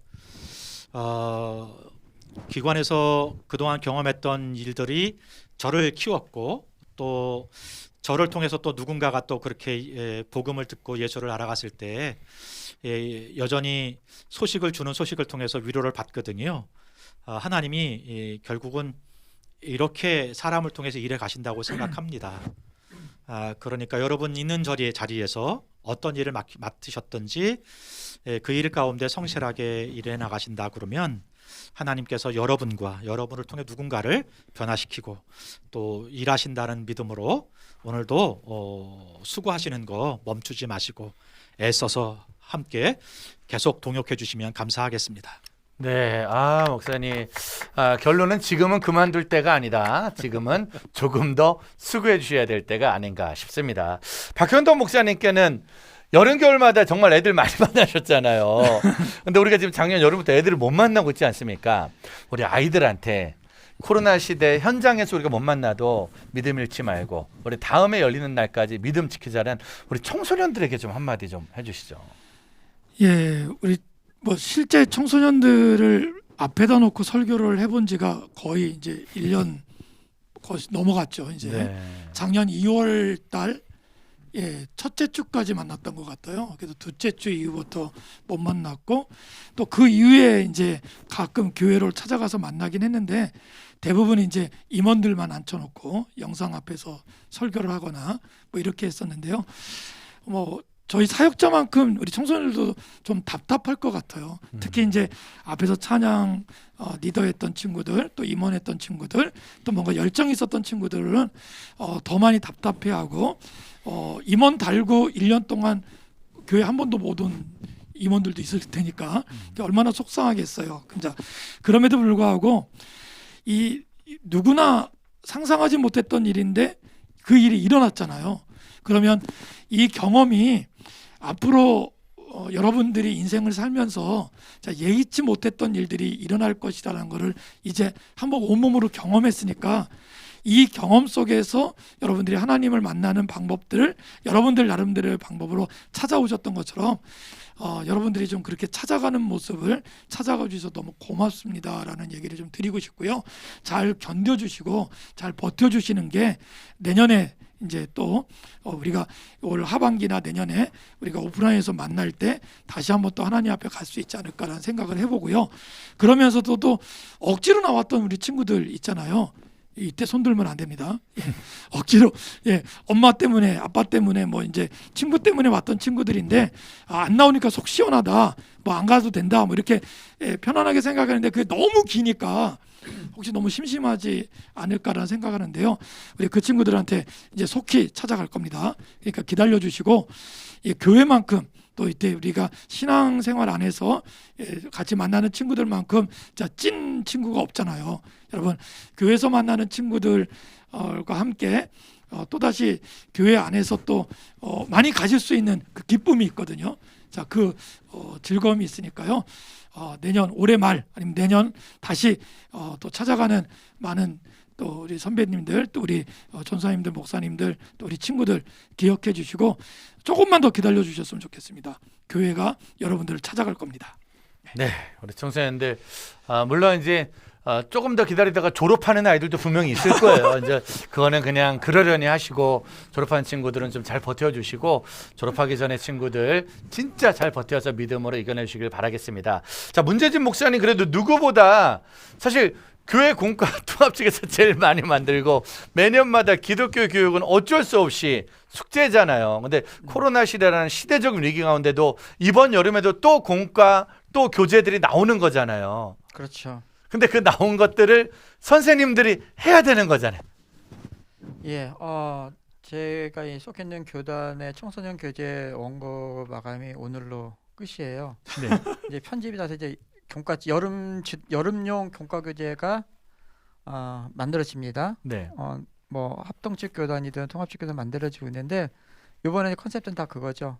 이 느느물 시대에 맞게끔 교재들이 만들어지고 있고 아마 작년과는 다르게 될 거예요. 그래서 조금 그나마 이제 흩어져서 할 수 있고 코로나19 위기에 관련돼서 할 수 있게끔 아마 사용 방법 영상이라든가 되게 많이 되어질 겁니다. 그래서 그 주어진 자료를 가지고 최선을 다했으면 좋겠고 하나 더 덧붙인다면 그래서 가르치는 사역자나 교사들이 잘 숙지해서 모이든 모이지 않든 코로나19가 끝나면 끝난 대로 감사함으로 그 교재를 100% 활용하면 되고 코로나19 때 못 모이면 못 모이는 상황 가운데서 플랜 B를 그 교재를 가지고 사용할 수 있어요. 그렇게 다 만들어지고 있는 걸로 알고 있어요. 제가 그 다른 것까지 다 검토해 보니까 그렇게 하면 좋겠고요. 그리고 좀 아까도 얘기했지만 판을 바꾼 것도 있지만 동시에 좀 쉬어가라는 의미 또 하나는 개혁하라는 의미 그런 것도 있을 것 같고 그런 가운데 우리 교사분들의 사역자분들이 뭘 못했어도 주눅 드는 분들이 되게 많아요. 나 뭐 아무것도 못해서 속도 말로 잘리는 건 아닌지 나 너무 쉬고 있는 건 아닌지 난 그래도 열심히 뭐 영상도 열심히 하고 있는데 되게 복합적인 마음들을 많이 갖고 있는데 그런 분들의 제가 그림책 하나를 추천하고 싶은데요. 그 우체부 코스타스의 이상한 편지라는 아주 짧은 그림책이 있어요. 되게 제가 제일 좋아하는 그림책인데 그 우체부가 되게 다양한 대상을 만나요. 다양한 대상을 만나면서 그 편지를 전해주고 때로는 말 못하는 분에게는 말 못하게 어린아이는 어린에게 이 우체부가 은퇴하는 그날까지 각각 다른 대상에게 그 대상들에게 맡겨줘요. 그래서 이분이 마지막 날 끝냈을 때 그의 편지를 받았던 모든 남녀노소들이 그에 대해서 감사를 표현하거든요. 저는 그 우체부처럼 많은 사람을 변화시키지 못할지라도 교사들 마찬가지 내 앞에 내가 만나는 그 대상들에게 영향을 주고 그들 내 사역이 끝났을 때 그들이 감사를 표할 수 있는 그 삶의 자리에서 크든 작든 최선을 다했을 때 그들이 변화되는 모습 그것으로 올 여름 사역을 하고 본인들도 그러면서 쉬면서 회복되었으면 좋겠다. 그런 생각이 있고 올 여름을 그렇게 쉬면 삶의 자리에서 만나는 이들에게 영향을 주고 잔잔한 감동을 주고 그 올 여름 끝났을 때 그들이 올 여름 선생님 때문에 전사님 때문에 목사님 때문에 이러한 시간을 보냈습니다. 그거 들으면 되는 거거든요. 네. 네, 저는 그랬으면 좋을 것 같아요. 조급하지 않고 서두르지 않고 그러나 내가 있는 자리만큼은 꼭 지켜낼 수 있는 네. 믿음의 교사들, 믿음의 사역자들이 되어주시길 바라겠습니다. 마지막으로 우리 탕 목사님에게 한국교회 어른들, 장로님들, 목사님들 또 교회 중역들이 이 방송을 보고 저희가 또 짤 영상을 만들 텐데 한국교회 교회학교와 다음 세대에 대한 투자와 관심 멈추지 말아달라고 한번 그들을 한번 도전하는 메시지 부탁드리겠습니다. 그래 이제 역사를 보고 우리가 지혜를 배운다고 그러잖아요, 그렇죠? 좀 이런 위기 때는 우리가 과거 역사들을 조금 공부하는 것도 굉장히 좋겠다. 지금 성소년들에서는 이제 매일 성경이 출애굽기를 묵상하는데 애굽의 노예로부터 핫비루라는 굉장히 어려운 노예 생활하다가 출애굽을 하면서 이스라엘 백성들이 광야 생활을 하게 되거든요. 그 어려운 생활을 하다가 광야에서 또 다시 불신을 하고 다 죽어요. 그런데 중요한 것은 두 번째 출애굽이 있어요. 그게 이제 출바벨론이라고 그러죠. 바벨론에서 70년 동안 노예 생활을 하면서 그들이 다시는 죄를 지키지 않겠다고 아주 각오를 하면서 출바벨론 하는 거예요. 사실은 성경을 볼 때 우리가 성경의 역사적인 보면 출애굽보다는 출바벨론이 더 중요해요. 굉장히 중요한 건데 출바벨론 하면서 저는 요번에 이렇게 지금 한국교회 코로나 정국을 보면서 출애굽하면서 우리가 구원의 은혜를 누렸지만 광야에서 불순종하면서 그렇게 살다가 바벨론의 포로 생활을 하고 있지 않는 건가라는 생각을 해요. 그 포로 생활을 하면서 철저하게 다시 신을 인식하고 말씀을 다시 생각하면서 해방을 기다리는 거죠. 출바벨로 하는 거죠. 제국에서 한국 교회가 뭐 했어요? 이제는 완전히 권위주의와 제국주의 어떤 그런 거에 물들어 있어서 아주 세상적으로 이렇게 교회가 하고 있다가 이제 바벨론 포로를 당하는 거야. 그럼 출애굽을 할 때 이스라엘 백성들이 어떤 결심을 하는가 하면 이렇게 처음에 결심을 해요. 1차 포로가 오는데 누가 오는가 하면 이제 스룹바벨이 딱 1차 포로를 데리고 와서 성전을 회복해요.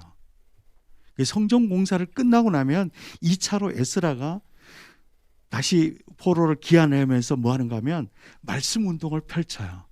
그 3차가 이제 우리가 잘 아는 종교 사회 지도자라죠. 느헤미야가 인도에 와서 오면서 사회의 개혁을 일으키는 거예요. 그래서 아까 우리가 좀 노골적으로 판을 바꾸지 않았는데 완전히 이제는 우리의 방식이 했던 교회 1세대가 했던 방식을 완전히 바꾸어서 출바벨론에서 세상의 노예에서 출애굽했던 것이 아니라 제국주의 노예가 됐던 출바벨론을 해서 이제는 뭔가 하면 성전을 다시 회복시켜야 되는 거 원래 본질을. 그리고 그 본질을 회복하는 것이 말씀이고 말씀 정도가 아니라 그것을 사이에 실천해내는 작업이라는 거죠. 그래서 장로님들이 목사님들이 1세대 때 배웠던 것들을 완전히 변혁을 시키고 새롭게 회복해야 되는 거죠. 그래서 모세 오경도 집필할 때 출애굽 바벨론 시기에 모세 오경을 기록했거든요.